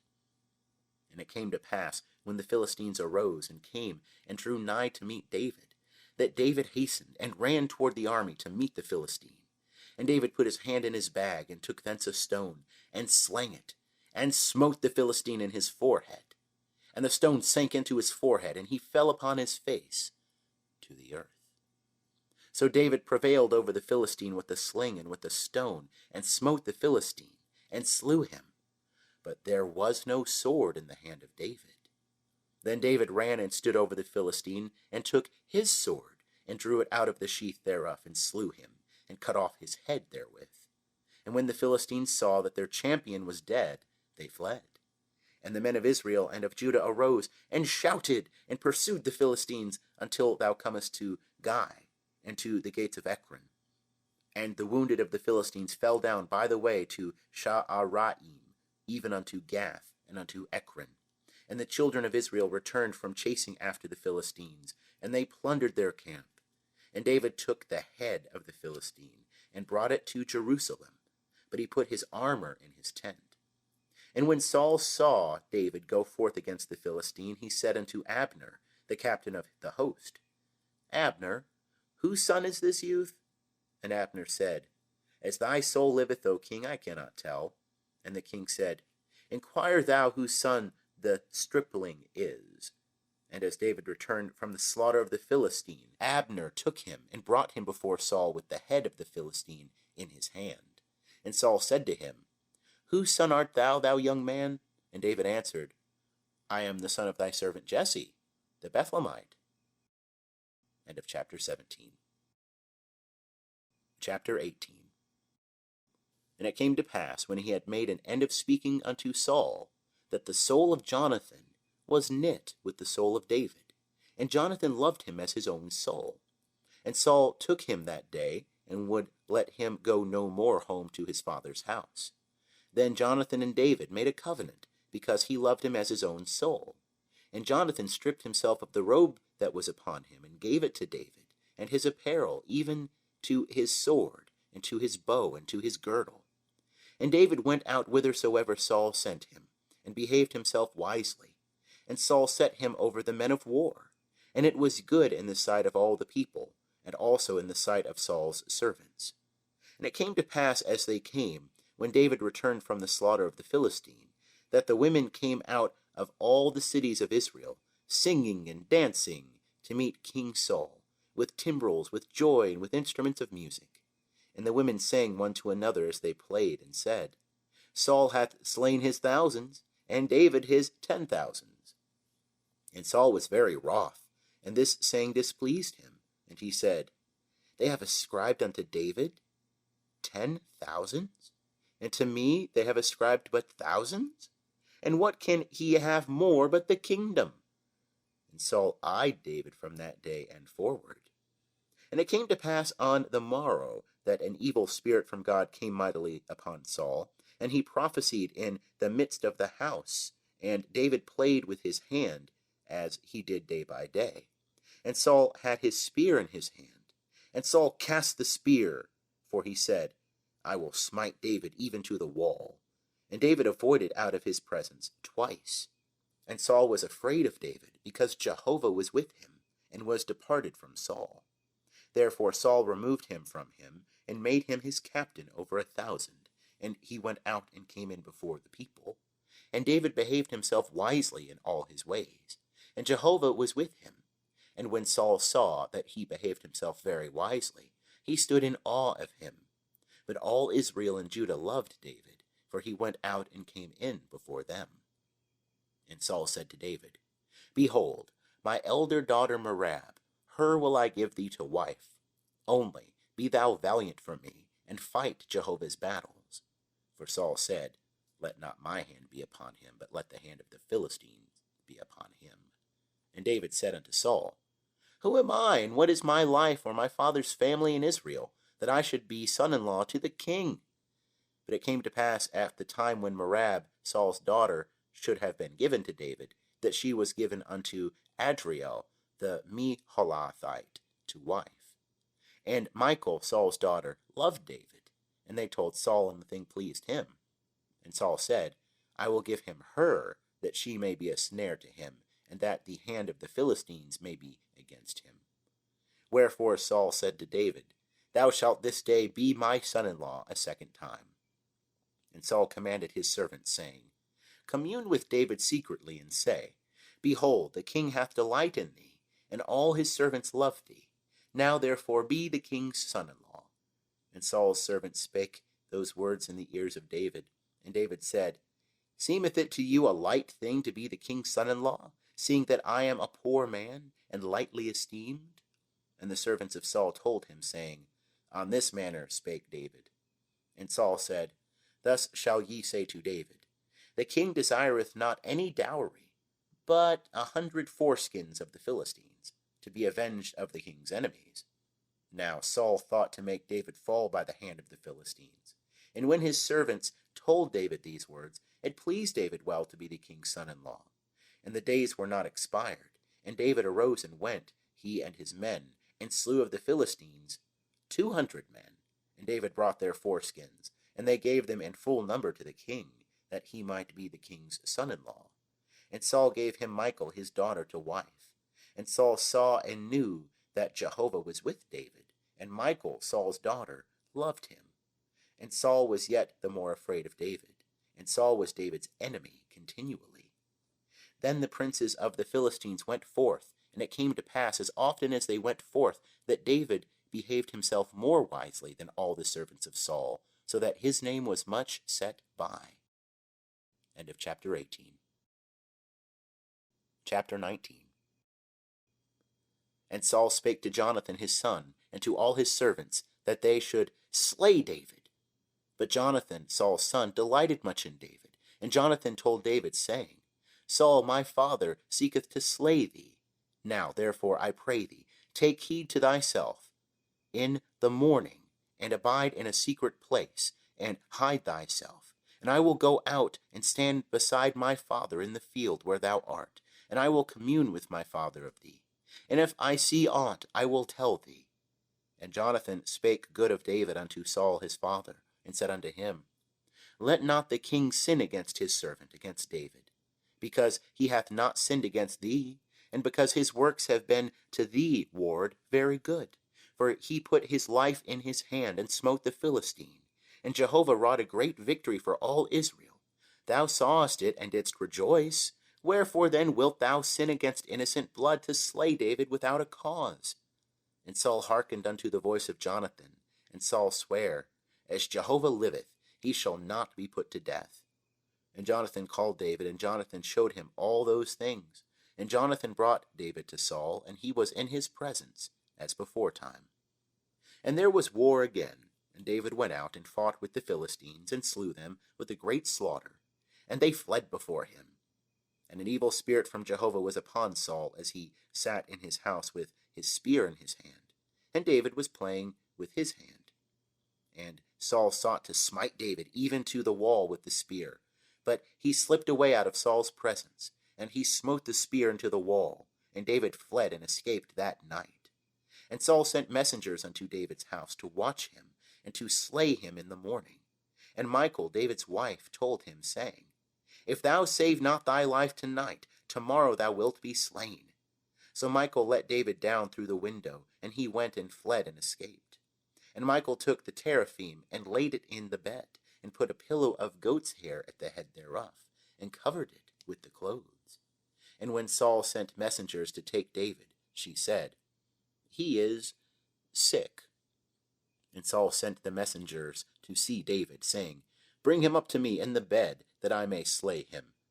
And when the messengers came in, behold, the teraphim was in the bed, with the pillow of goat's hair at the head thereof.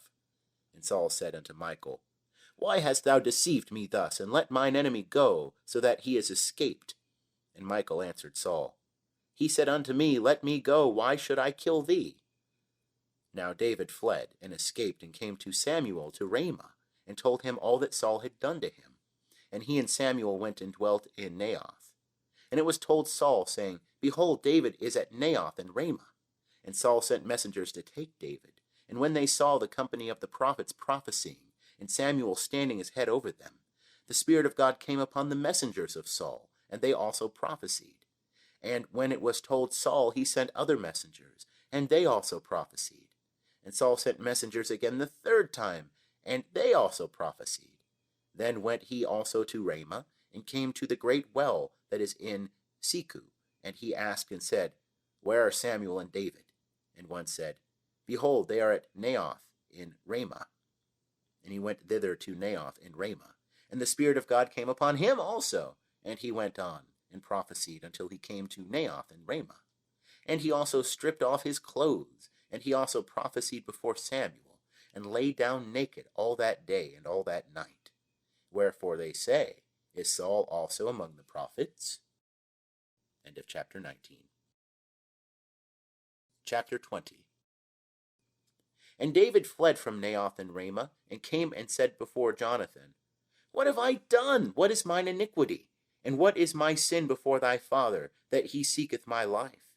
And he said unto him, Far from it, thou shalt not die. Behold, my father doeth nothing, either great or small, but that he discloseth it unto me. And why should my father hide this thing from me?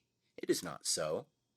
And David sware moreover, and said, Thy father knoweth well that I have found favor in thine eyes. And he saith, Let not Jonathan know this, lest he be grieved.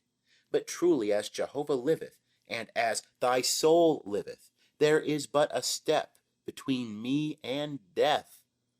Then said Jonathan unto David, Whatsoever thy soul desireth, I will even do it for thee.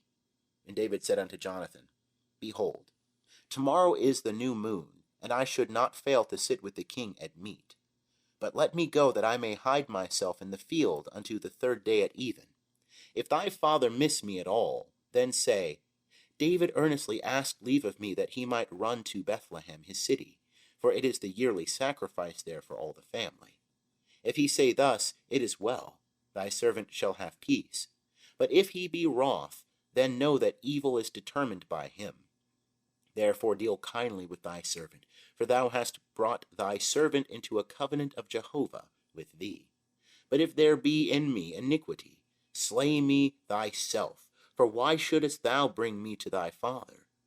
And Jonathan said, Far be it from thee, for if I should at all know that evil were determined by my father to come upon thee, then would not I tell it thee? Then said David to Jonathan, Who shall tell me if perchance thy father answer thee roughly? And Jonathan said unto David, Come, and let us go out into the field. And they went out both of them into the field. And Jonathan said unto David, Jehovah, the God of Israel, be witness, when I have sounded my father about this time tomorrow, or the third day, behold, if there be good toward David, shall I not then send unto thee, and disclose it unto thee? Jehovah do so to Jonathan, and more also, should it please my father to do thee evil, if I disclose it not unto thee, and send thee away, that thou mayest go in peace, and Jehovah be with thee, as he hath been with my father. And thou shalt not only, while yet I live, show me the loving kindness of Jehovah, that I die not, but also thou shalt not cut off thy kindness from my house forever. No, not when Jehovah hath cut off the enemies of David, every one from the face of the earth. So Jonathan made a covenant with the house of David, saying, And Jehovah will require it at the hand of David's enemies. And Jonathan caused David to swear again, for the love that he had to him, for he loved him as he loved his own soul. Then Jonathan said unto him, Tomorrow is the new moon, and thou wilt be missed, because thy seat will be empty. And when thou hast stayed 3 days, thou shalt go down quickly, and come to the place where thou didst hide thyself when the business was in hand, and shalt remain by the stone easel. And I will shoot 3 arrows on the side thereof, as though I shot at a mark. And behold, I will send the lad, saying, Go find the arrows. If I say unto the lad, Behold, the arrows are on this side of thee, take them and come, for there is peace to thee, and no hurt, as Jehovah liveth. But if I say thus unto the boy, Behold, the arrows are beyond thee, go thy way, for Jehovah hath sent thee away. And as touching the matter which thou and I have spoken of, behold, Jehovah is between thee and me forever.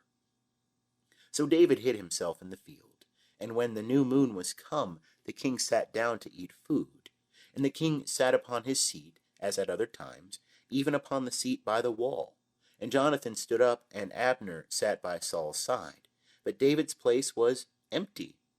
Nevertheless, Saul spake not anything that day, for he thought, Something hath befallen him. He is not clean, surely he is not clean. And it came to pass on the morrow after the new moon, which was the 2nd day, that David's place was empty. And Saul said unto Jonathan his son, Wherefore cometh not the son of Jesse to meat, neither yesterday nor today? And Jonathan answered Saul, David earnestly asked leave of me to go to Bethlehem. And he said, Let me go, I pray thee, for our family hath a sacrifice in the city, and my brother, he hath commanded me to be there. And now, if I have found favor in thine eyes, let me get away, I pray thee, and see my brethren. Therefore he is not come unto the king's table. Then Saul's anger was kindled against Jonathan, and he said unto him, Thou son of a perverse rebellious woman, do not I know that thou hast chosen the son of Jesse to thine own shame, and unto the shame of thy mother's nakedness? For as long as the son of Jesse liveth upon the ground, thou shalt not be established, nor thy kingdom. Wherefore now send and fetch him unto me, for he shall surely die. And Jonathan answered Saul his father, and said unto him, Wherefore should he be put to death? What hath he done? And Saul cast a spear at him to smite him, whereby Jonathan knew that it was determined of his father to put David to death. So Jonathan arose from the table in fierce anger, and did eat no food the 2nd day of the month, for he was grieved for David, because his father had done him shame. And it came to pass in the morning that Jonathan went out into the field at the time appointed with David, and a little lad with him. And he said unto his lad, Run, find now the arrows which I shoot. And as the lad ran, he shot an arrow beyond him. And when the lad was come to the place of the arrow which Jonathan had shot, Jonathan cried after the lad, and said, Is not the arrow beyond thee? And Jonathan cried after the lad, Make speed, haste, stay not. And Jonathan's lad gathered up the arrows, and came to his master. But the lad knew not anything, only Jonathan and David knew the matter. And Jonathan gave his weapons unto his lad, and said unto him, Go, carry them to the city. And as soon as the lad was gone, David arose out of a place toward the south, and fell on his face to the ground, and bowed himself 3 times. And they kissed one another, and wept one with another, until David exceeded. And Jonathan said to David, Go in peace, for as much as we have sworn both of us in the name of Jehovah, saying, Jehovah shall be between me and thee, and between my seed and thy seed forever. And he arose and departed, and Jonathan went into the city. End of chapter 20.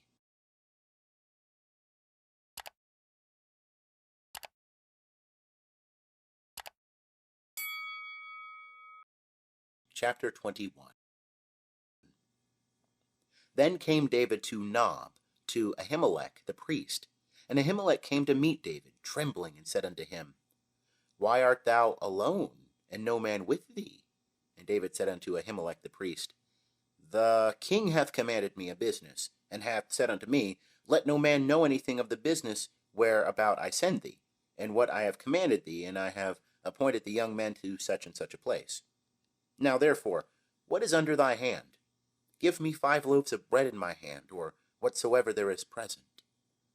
And the priest answered David and said, There is no common bread under my hand, but there is holy bread, if only the young men have kept themselves from women.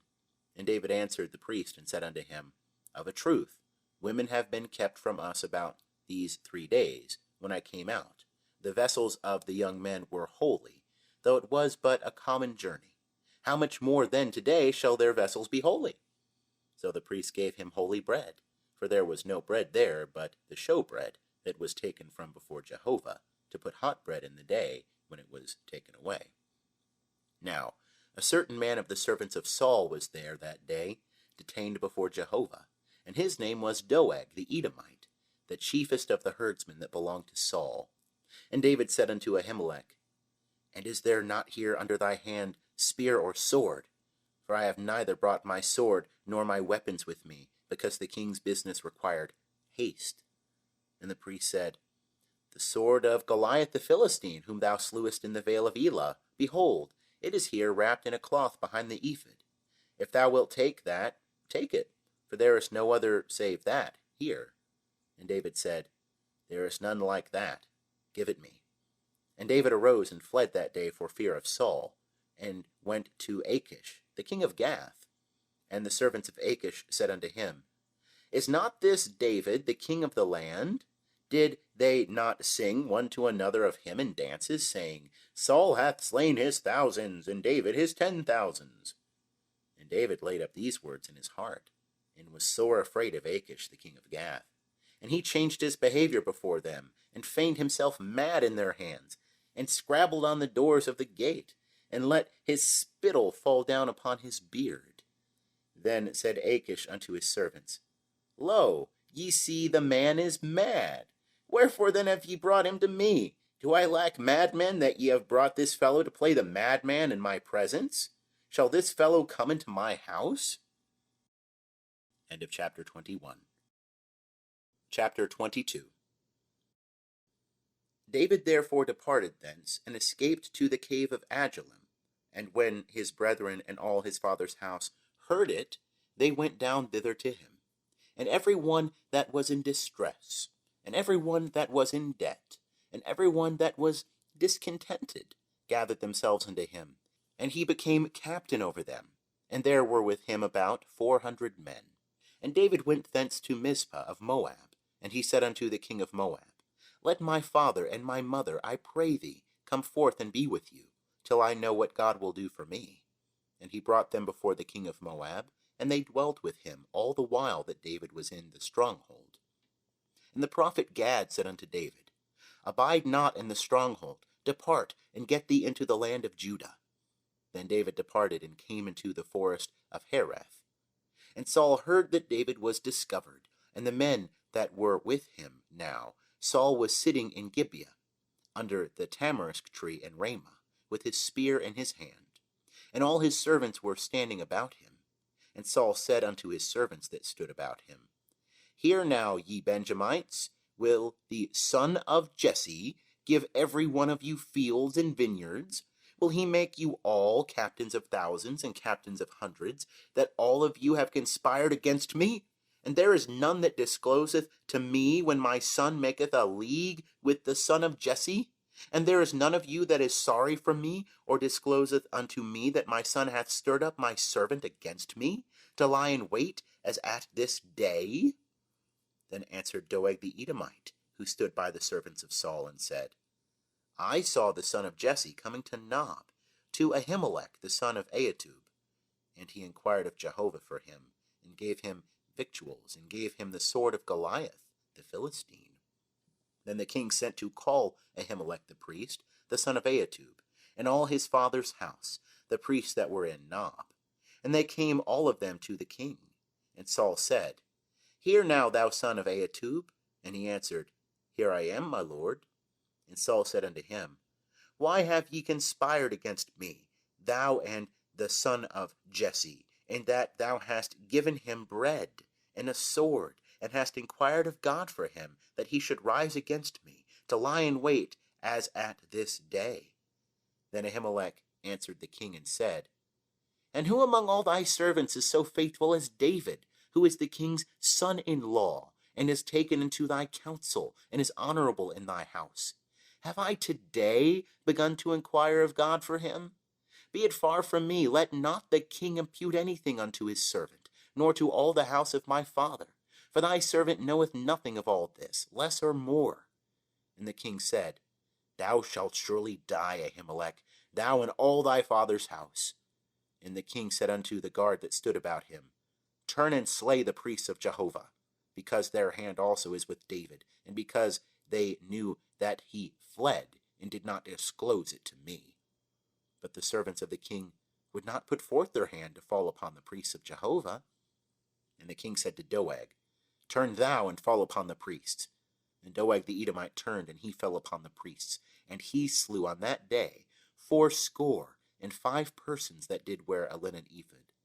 And Nob, the city of the priests, smote he with the edge of the sword, both men and women, children and sucklings, and oxen and asses and sheep, with the edge of the sword. And one of the sons of Ahimelech, the son of Ahitub, named Abiathar, escaped, and fled after David. And Abiathar told David that Saul had slain Jehovah's priests. And David said unto Abiathar, I knew on that day when Doeg the Edomite was there, that he would surely tell Saul, I have occasioned the death of all the persons of thy father's house. Abide thou with me, fear not, for he that seeketh my life seeketh thy life, for with me thou shalt be in safeguard. End of chapter 22. Chapter 23. And they told David, saying, Behold, the Philistines are fighting against Keilah, and are robbing the threshing floors. Therefore David inquired of Jehovah, saying, Shall I go and smite these Philistines? And Jehovah said unto David, Go and smite the Philistines, and save Keilah.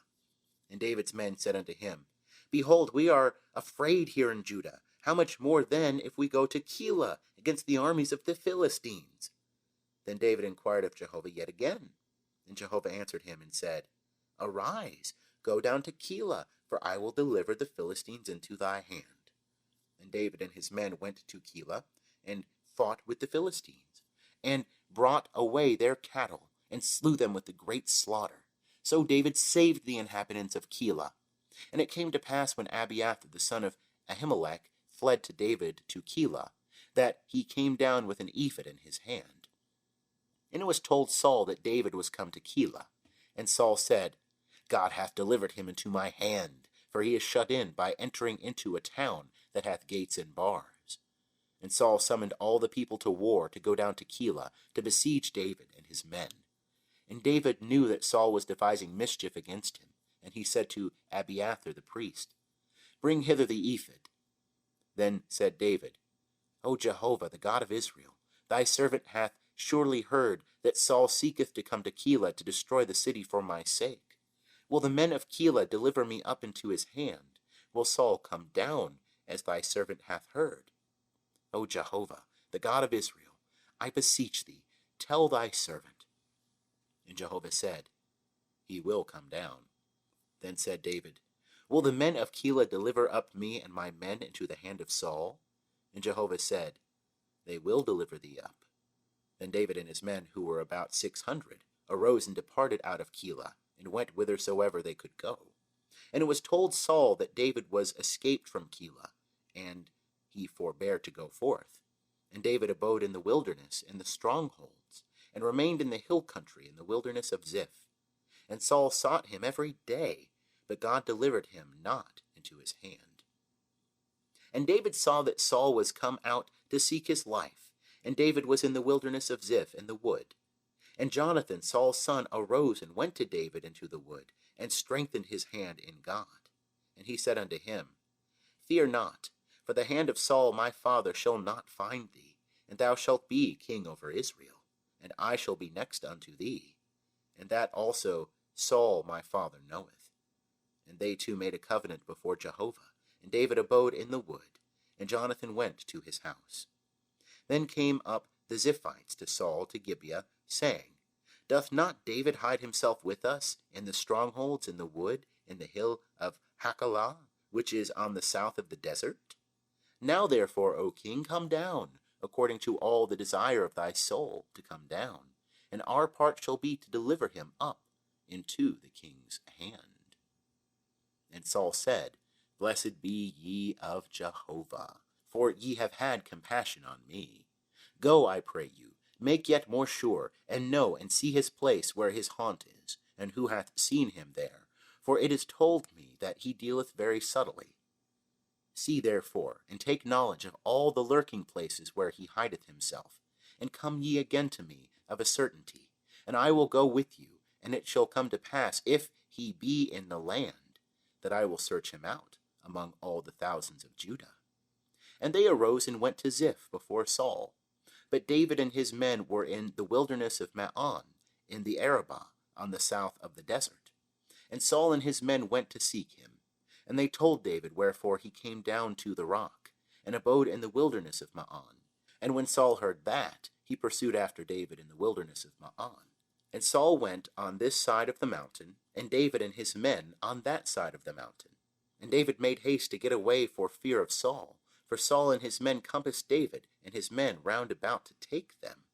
But there came a messenger unto Saul, saying, Haste thee and come, for the Philistines have made a raid upon the land. So Saul returned from pursuing after David, and went against the Philistines. Therefore they called that place Selah Hamah Lekoth. And David went up from thence, and dwelt in the strongholds of En-gedi.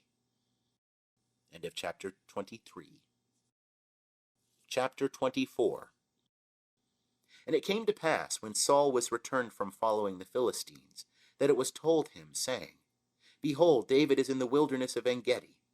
Then Saul took 3,000 chosen men out of all Israel, and went to seek David and his men upon the rocks of the wild goats.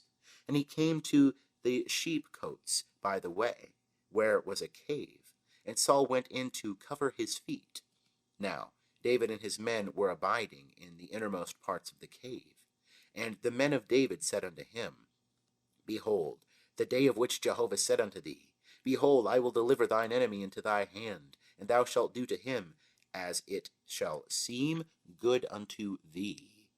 Then David arose and cut off the skirt of Saul's robe privily. And it came to pass afterward that David's heart smote him, because he had cut off Saul's skirt. And he said unto his men, Jehovah forbid that I should do this thing unto my Lord, Jehovah's anointed, to put forth my hand against him, seeing he is Jehovah's anointed. So David checked his men with these words, and suffered them not to rise against Saul. And Saul rose up out of the cave, and went on his way. David also arose afterward, and went out of the cave, and cried after Saul, saying, My lord the king! And when Saul looked behind him, David bowed with his face to the earth, and did obeisance. And David said to Saul, Wherefore hearkenest thou to men's words, saying, Behold, David seeketh thy hurt? Behold, this day thine eyes have seen how that Jehovah had delivered thee today into my hand in the cave. And some bade me kill thee, but mine eyes spared thee. And I said, I will not put forth my hand against my Lord, for he is Jehovah's anointed. Moreover, my father, see, yea, see the skirt of thy robe in my hand. For in that I cut off the skirt of thy robe, and killed thee not. Know thou and see that there is neither evil nor transgression in my hand, and I have not sinned against thee, though thou huntest after my life to take it. Jehovah judge between me and thee, and Jehovah avenge me on thee, but my hand shall not be upon thee. As saith the proverb of the ancients, Out of the wicked cometh forth wickedness, but my hand shall not be upon thee. After whom is the king of Israel come out? After whom dost thou pursue? After a dead dog, after a flea. Jehovah therefore be judge, and give sentence between me and thee, and see, and plead my cause, and deliver me out of thy hand. And it came to pass, when David had made an end of speaking these words unto Saul, that Saul said, Is this thy voice, my son David? And Saul lifted up his voice and wept. And he said to David, Thou art more righteous than I, for thou hast rendered unto me good, whereas I have rendered unto thee evil. And thou hast declared this day how that thou hast dealt well with me, forasmuch as when Jehovah had delivered me up into thy hand, thou killest me not. For if a man find his enemy, will he let him go well away? Wherefore Jehovah reward thee good for that which thou hast done unto me this day. And now, behold, I know that thou shalt surely be king, and that the kingdom of Israel shall be established in thy hand.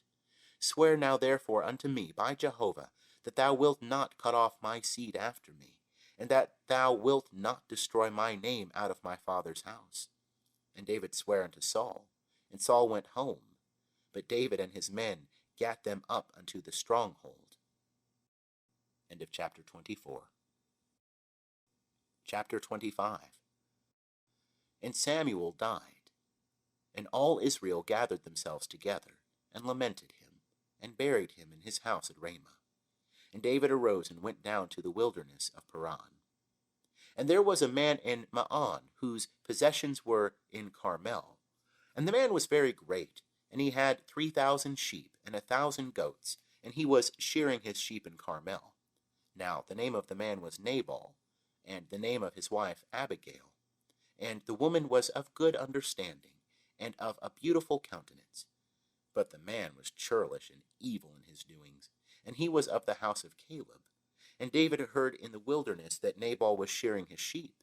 And David sent 10 young men, and David said unto the young men, Get you up to Carmel, and go to Nabal, and greet him in my name. And thus shall ye say to him that liveth in prosperity, Peace be unto thee, and peace be to thy house, and peace be unto all that thou hast. And now I have heard that thou hast shearers. Thy shepherds have now been with us, and we did them no hurt, neither was there aught missing unto them, all the while they were in Carmel. Ask thy young men, and they will tell thee. Wherefore let the young men find favor in thine eyes, for we come in a good day. Give, I pray thee, whatsoever cometh to thy hand, unto thy servants, and to thy son David. And when David's young men came, they spake to Nabal according to all those words in the name of David, and ceased. And Nabal answered David's servants and said, Who is David, and who is the son of Jesse?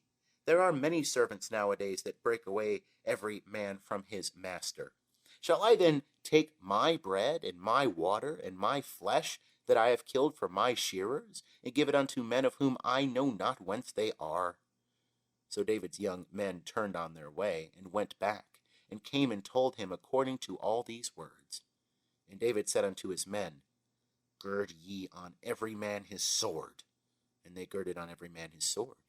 And David also girded on his sword. And there went up after David about 400 men, and 200 abode by the baggage.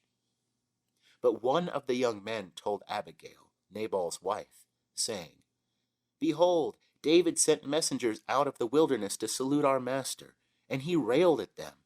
But the men were very good unto us, and we were not hurt, neither missed we anything as long as we went with them. When we were in the fields, they were a wall unto us both by night and by day, all the while we were with them, keeping the sheep. Now therefore know and consider what thou wilt do, for evil is determined against our master, and against all his house, for he is such a worthless fellow that one cannot speak to him. Then Abigail made haste, and took 200 loaves, and 2 bottles of wine, and 5 sheep ready dressed, and 5 measures of parched grain, and 100 clusters of raisins, and 200 cakes of figs, and laid them on asses. And she said unto her young men, Go on before me, behold, I come after you. But she told not her husband Nabal. And it was so, as she rode on her ass, and came down by the covert of the mountain, that behold, David and his men came down toward her, and she met them. Now David had said, Surely in vain have I kept all that this fellow hath in the wilderness, so that nothing was missed of all that pertained unto him. And he hath returned me evil for good. God do so unto the enemies of David, and more also, if I leave of all that pertain to him by the morning light, so much as one man-child.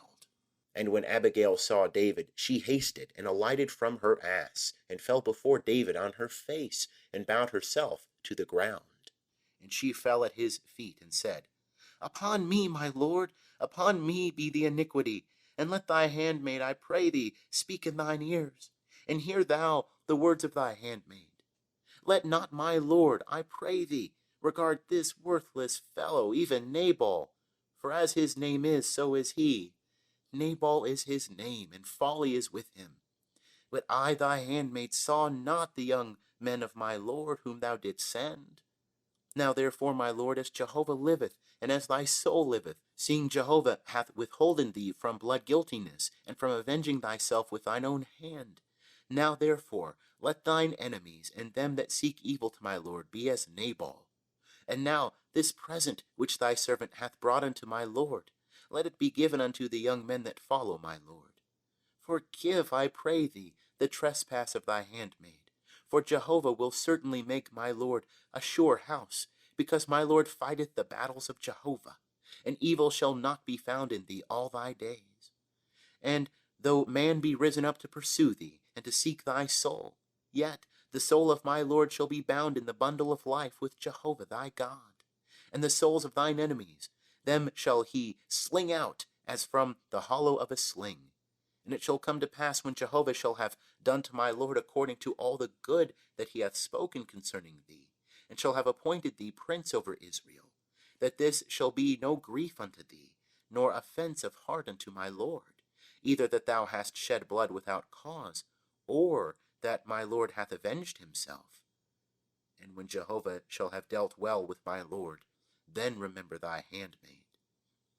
And David said to Abigail, Blessed be Jehovah, the God of Israel, who sent thee this day to meet me.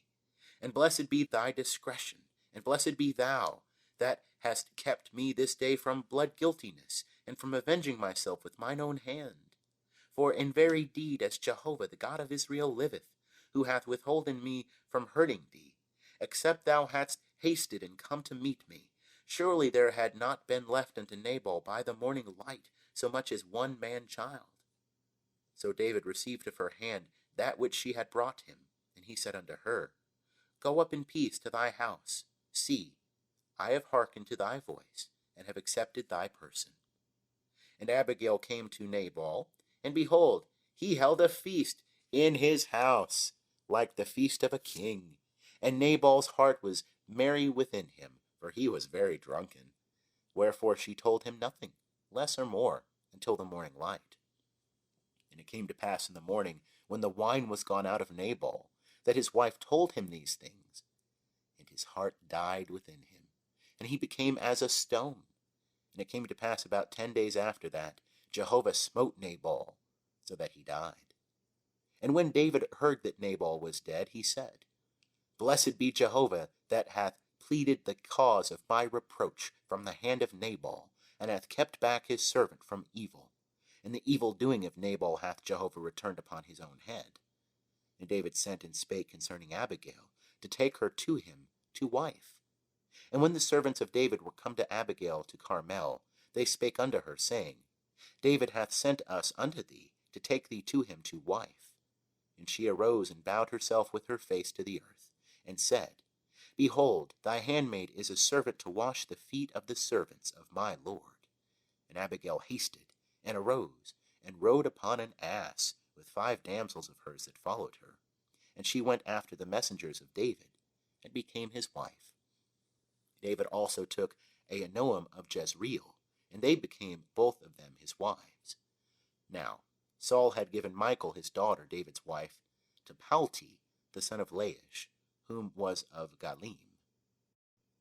End of chapter 25. Chapter 26. And the Ziphites came unto Saul to Gibeah, saying, Doth not David hide himself in the hill of Hachilah, which is before the desert? Then Saul arose, and went down to the wilderness of Ziph, having 3,000 chosen men of Israel with him, to seek David in the wilderness of Ziph. And Saul encamped in the hill of Hachilah, which is before the desert, by the way. But David abode in the wilderness, and he saw that Saul came after him into the wilderness. David therefore sent out spies, and understood that Saul was come of a certainty. And David arose, and came to the place where Saul had encamped.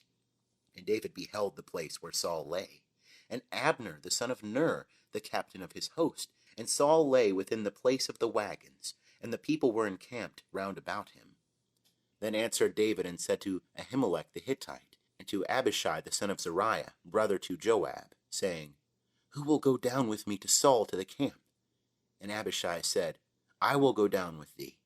So David and Abishai came to the people by night, and behold, Saul lay sleeping within the place of the wagons, with his spear stuck in the ground at his head. And Abner and the people lay round about him. Then said Abishai to David, God hath delivered up thine enemy into thy hand this day.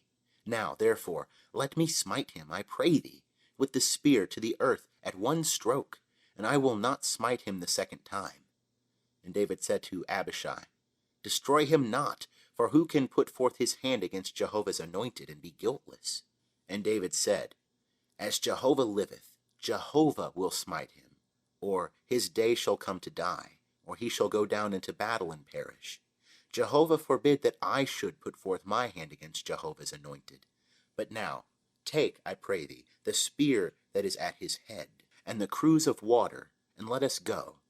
So David took the spear and the cruse of water from Saul's head, and they gat them away, and no man saw it, nor knew it, neither did any awake, for they were all asleep, because a deep sleep from Jehovah was fallen upon them. Then David went over to the other side, and stood on the top of the mountain afar off, a great space being between them. And David cried to the people and to Abner the son of Ner, saying, Answerest thou not, Abner? And Abner cried and said, Who art thou that criest to the king? And David said to Abner, Art not thou a valiant man? And who is like to thee in Israel? Wherefore then hast thou not kept watch over thy lord the king? For there came one of the people in to destroy the king thy lord. This thing is not good that thou hast done. As Jehovah liveth, ye are worthy to die, because ye have not kept watch over your lord, Jehovah's anointed. And now see where the king's spear is, and the cruse of water that was at his head. And Saul knew David's voice and said, Is this thy voice, my son David? And David said, It is my voice, my lord, O king. And he said, Wherefore doth my lord pursue after his servant? For what have I done? Or what evil is in my hand? Now therefore, I pray thee, let my lord the king hear the words of his servant. If it be Jehovah that hath stirred thee up against me, let him accept an offering. But if it be the children of men, cursed be they before Jehovah. For they have driven me out this day, that I should not cleave unto the inheritance of Jehovah, saying, Go serve other gods. Now therefore, let not my blood fall to the earth, away from the presence of Jehovah. For the king of Israel is come out to seek a flea, as when one doth hunt a partridge in the mountains. Then said Saul, I have sinned. Return, my son David, for I will no more do thee harm, because my life was precious in thine eyes this day. Behold, I have played the fool, and have erred exceedingly. And David answered and said, Behold the spear, O king. Let then one of the young men come over and fetch it. And Jehovah will render to every man his righteousness and his faithfulness, forasmuch as Jehovah delivered thee into my hand today, and I would not put forth my hand against Jehovah's anointed. And behold, as thy life was much set by this day in mine eyes, so let my life be much set by in the eyes of Jehovah, and let him deliver me out of all tribulation. Then Saul said to David, Blessed be thou, my son David. Thou shalt both do mightily, and shalt surely prevail. So David went his way, and Saul returned to his place. End of chapter 26. Chapter 27. And David said in his heart, I shall now perish one day by the hand of Saul. There is nothing better for me than that I should escape into the land of the Philistines. And Saul will despair of me to seek me any more in all the borders of Israel. So shall I escape out of his hand. And David arose and passed over, he and the 600 men that were with him, unto Achish, the son of Maoch, king of Gath. And David dwelt with Achish at Gath, he and his men, every man with his household, even David with his 2 wives, Ahinoam the Jezreelitess, and Abigail the Carmelitess, Nabal's wife. And it was told Saul that David was fled to Gath, and he sought no more again for him. And David said unto Achish, If now I have found favor in thine eyes, let them give me a place in one of the cities in the country, that I may dwell there. For why should thy servant dwell in the royal city with thee? Then Achish gave him Ziklag that day, wherefore Ziklag pertaineth unto the kings of Judah unto this day. And the number of the days that David dwelt in the country of the Philistines was a full year and 4 months. And David and his men went up, and made a raid upon the Geshurites, and the Girzites, and the Amalekites, for those nations were the inhabitants of the land, who were of old, as thou goest to Shur, even unto the land of Egypt. And David smote the land, and saved neither man nor woman alive, and took away the sheep, and the oxen, and the asses, and the camels, and the apparel, and he returned, and came to Achish. And Achish said, Against whom have ye made raid today? And David said, Against the south of Judah, and against the south of the Jerahmeelites, and against the south of the Kenites. And David saved neither man nor woman alive, to bring them to Gath, saying, Lest they should tell of us, saying, So did David, and so hath been his manner all the while he hath dwelt in the country of the Philistines. And Achish believed David, saying, He hath made his people Israel utterly to abhor him. Therefore he shall be my servant forever. End of chapter 27. Chapter 28. And it came to pass in those days that the Philistines gathered their hosts together for warfare, to fight with Israel. And Achish said unto David, Know thou assuredly that thou shalt go out with me in the host, thou and thy men.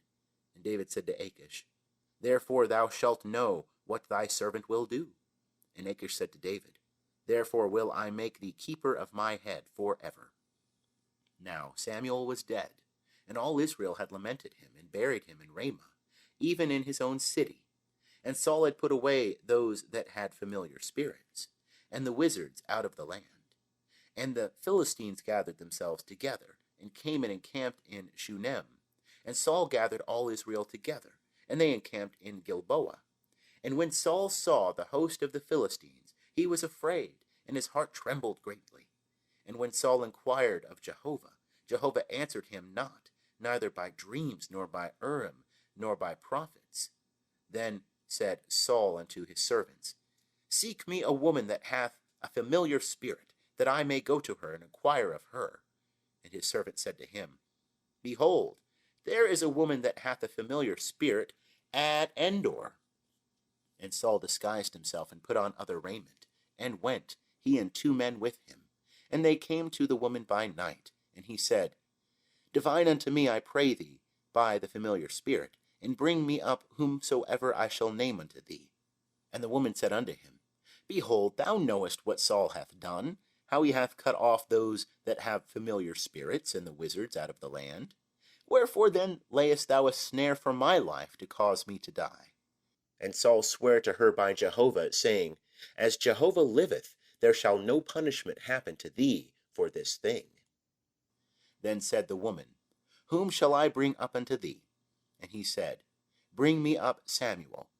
And when the woman saw Samuel, she cried with a loud voice. And the woman spake to Saul, saying, Why hast thou deceived me? For thou art Saul. And the king said unto her, Be not afraid, for what seest thou? And the woman said unto Saul, I see a God coming up out of the earth. And he said unto her, What form is he of? And she said, An old man cometh up, and he is covered with a robe. And Saul perceived that it was Samuel, and he bowed with his face to the ground, and did obeisance. And Samuel said to Saul, Why hast thou disquieted me to bring me up? And Saul answered, I am sore distressed, for the Philistines make war against me. And God is departed from me, and answereth me no more, neither by prophets nor by dreams. Therefore I have called thee, that thou mayest make known unto me what I shall do. And Samuel said, Wherefore then dost thou ask of me, seeing Jehovah is departed from thee, and is become thine adversary?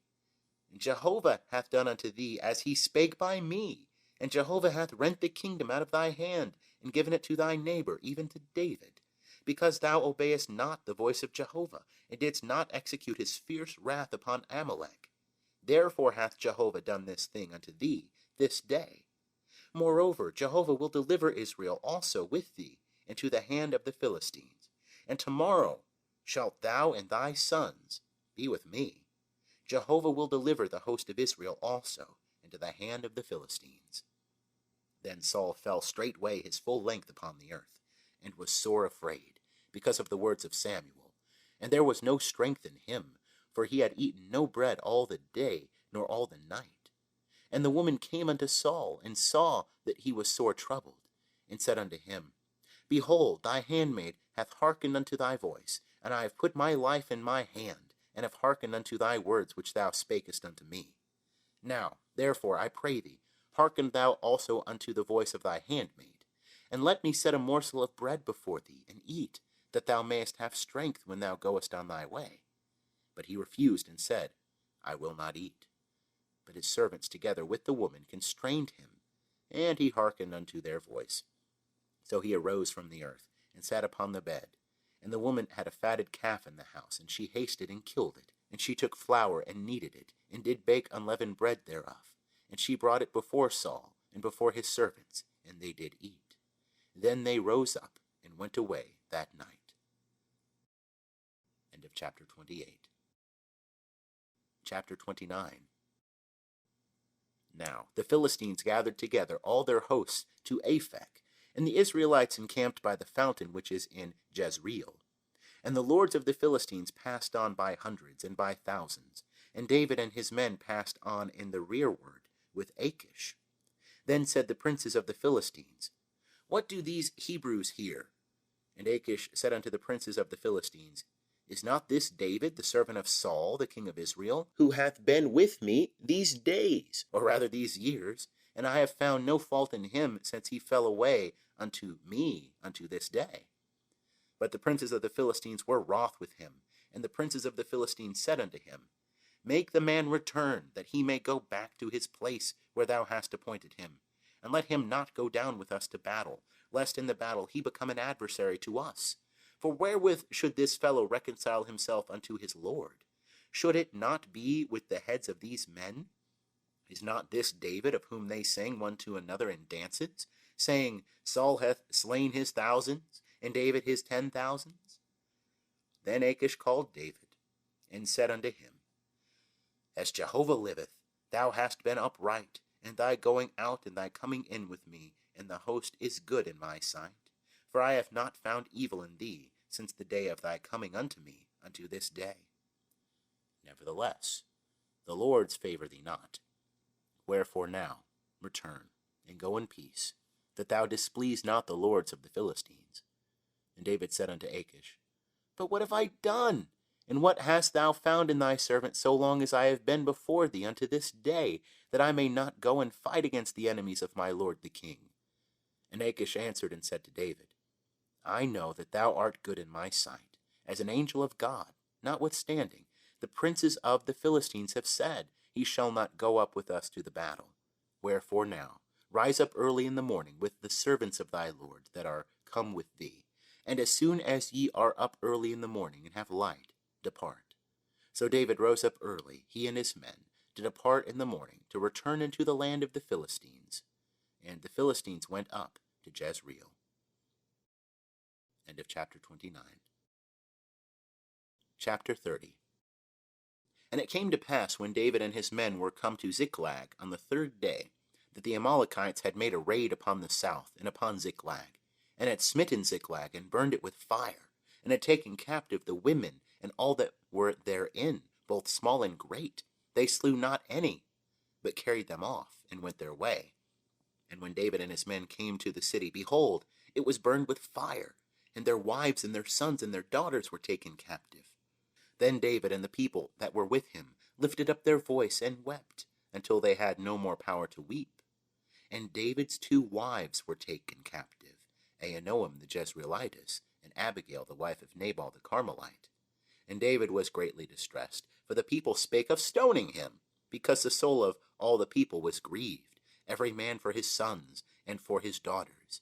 But David strengthened himself in Jehovah his God. And David said to Abiathar the priest, the son of Ahimelech, I pray thee, bring me hither the ephod. And Abiathar brought thither the ephod to David. And David inquired of Jehovah, saying, If I pursue after this troop, shall I overtake them? And he answered him, Pursue, for thou shalt surely overtake them, and shalt without fail recover all. So David went, he and the 600 men that were with him, and came to the brook Besor, where those that were left behind stayed. But David pursued, he and 400 men, for 200 stayed behind, who were so faint that they could not go over the brook Besor. And they found an Egyptian in the field, and brought him to David, and gave him bread, and he did eat.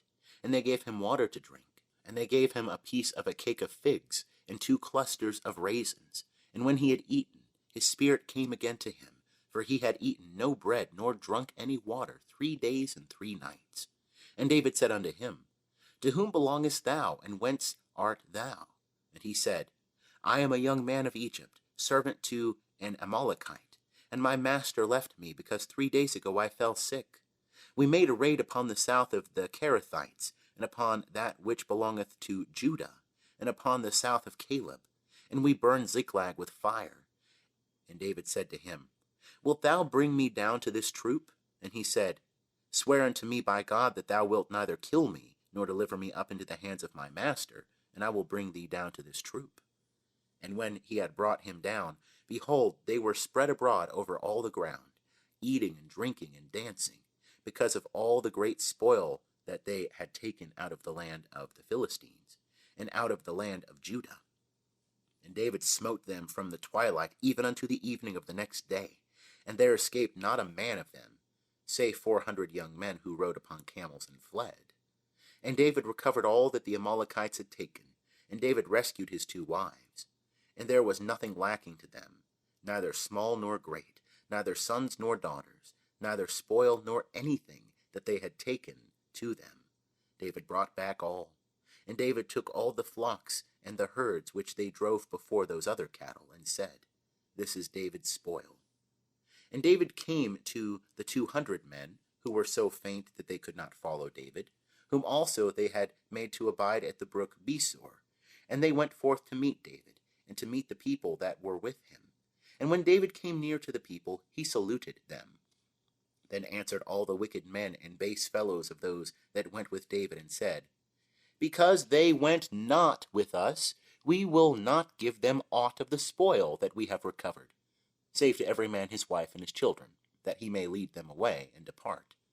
Then said David, Ye shall not do so, my brethren, with that which Jehovah hath given unto us, who hath preserved us, and delivered the troop that came against us into our hand. And who will hearken unto you in this matter? For as his share is that goeth down to the battle, so shall his share be that tarrieth by the baggage. They shall share alike. And it was so from that day forward, and he made it a statute and an ordinance for Israel unto this day.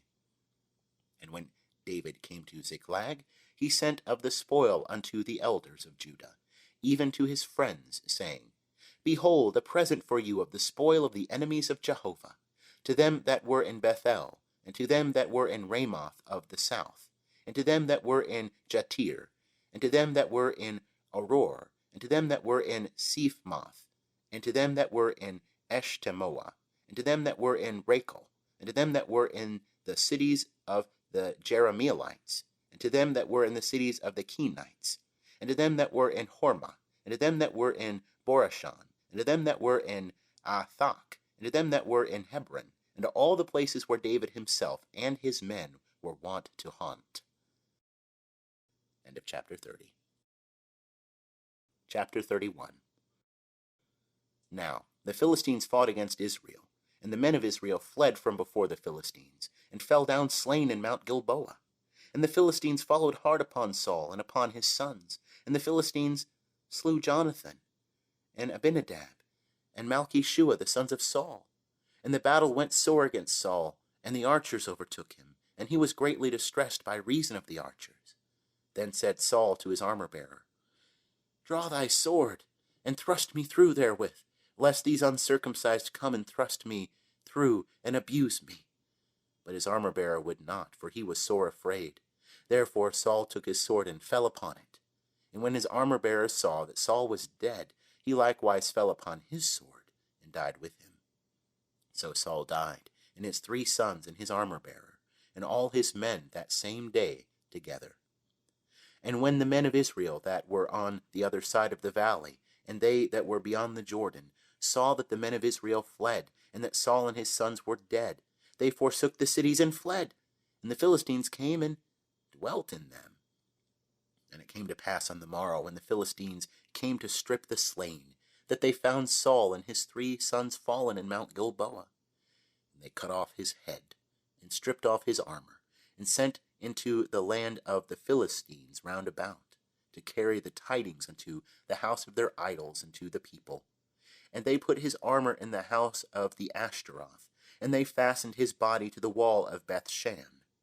And when the inhabitants of Jabesh Gilead heard concerning him that which the Philistines had done to Saul, all the valiant men arose, and went all night, and took the body of Saul and the bodies of his sons from the wall of Bethshan, and they came to Jabesh, and burnt them there. And they took their bones, and buried them under the tamarisk tree in Jabesh, and fasted 7 days. End of chapter 31. End of 1 Samuel, American Standard Version.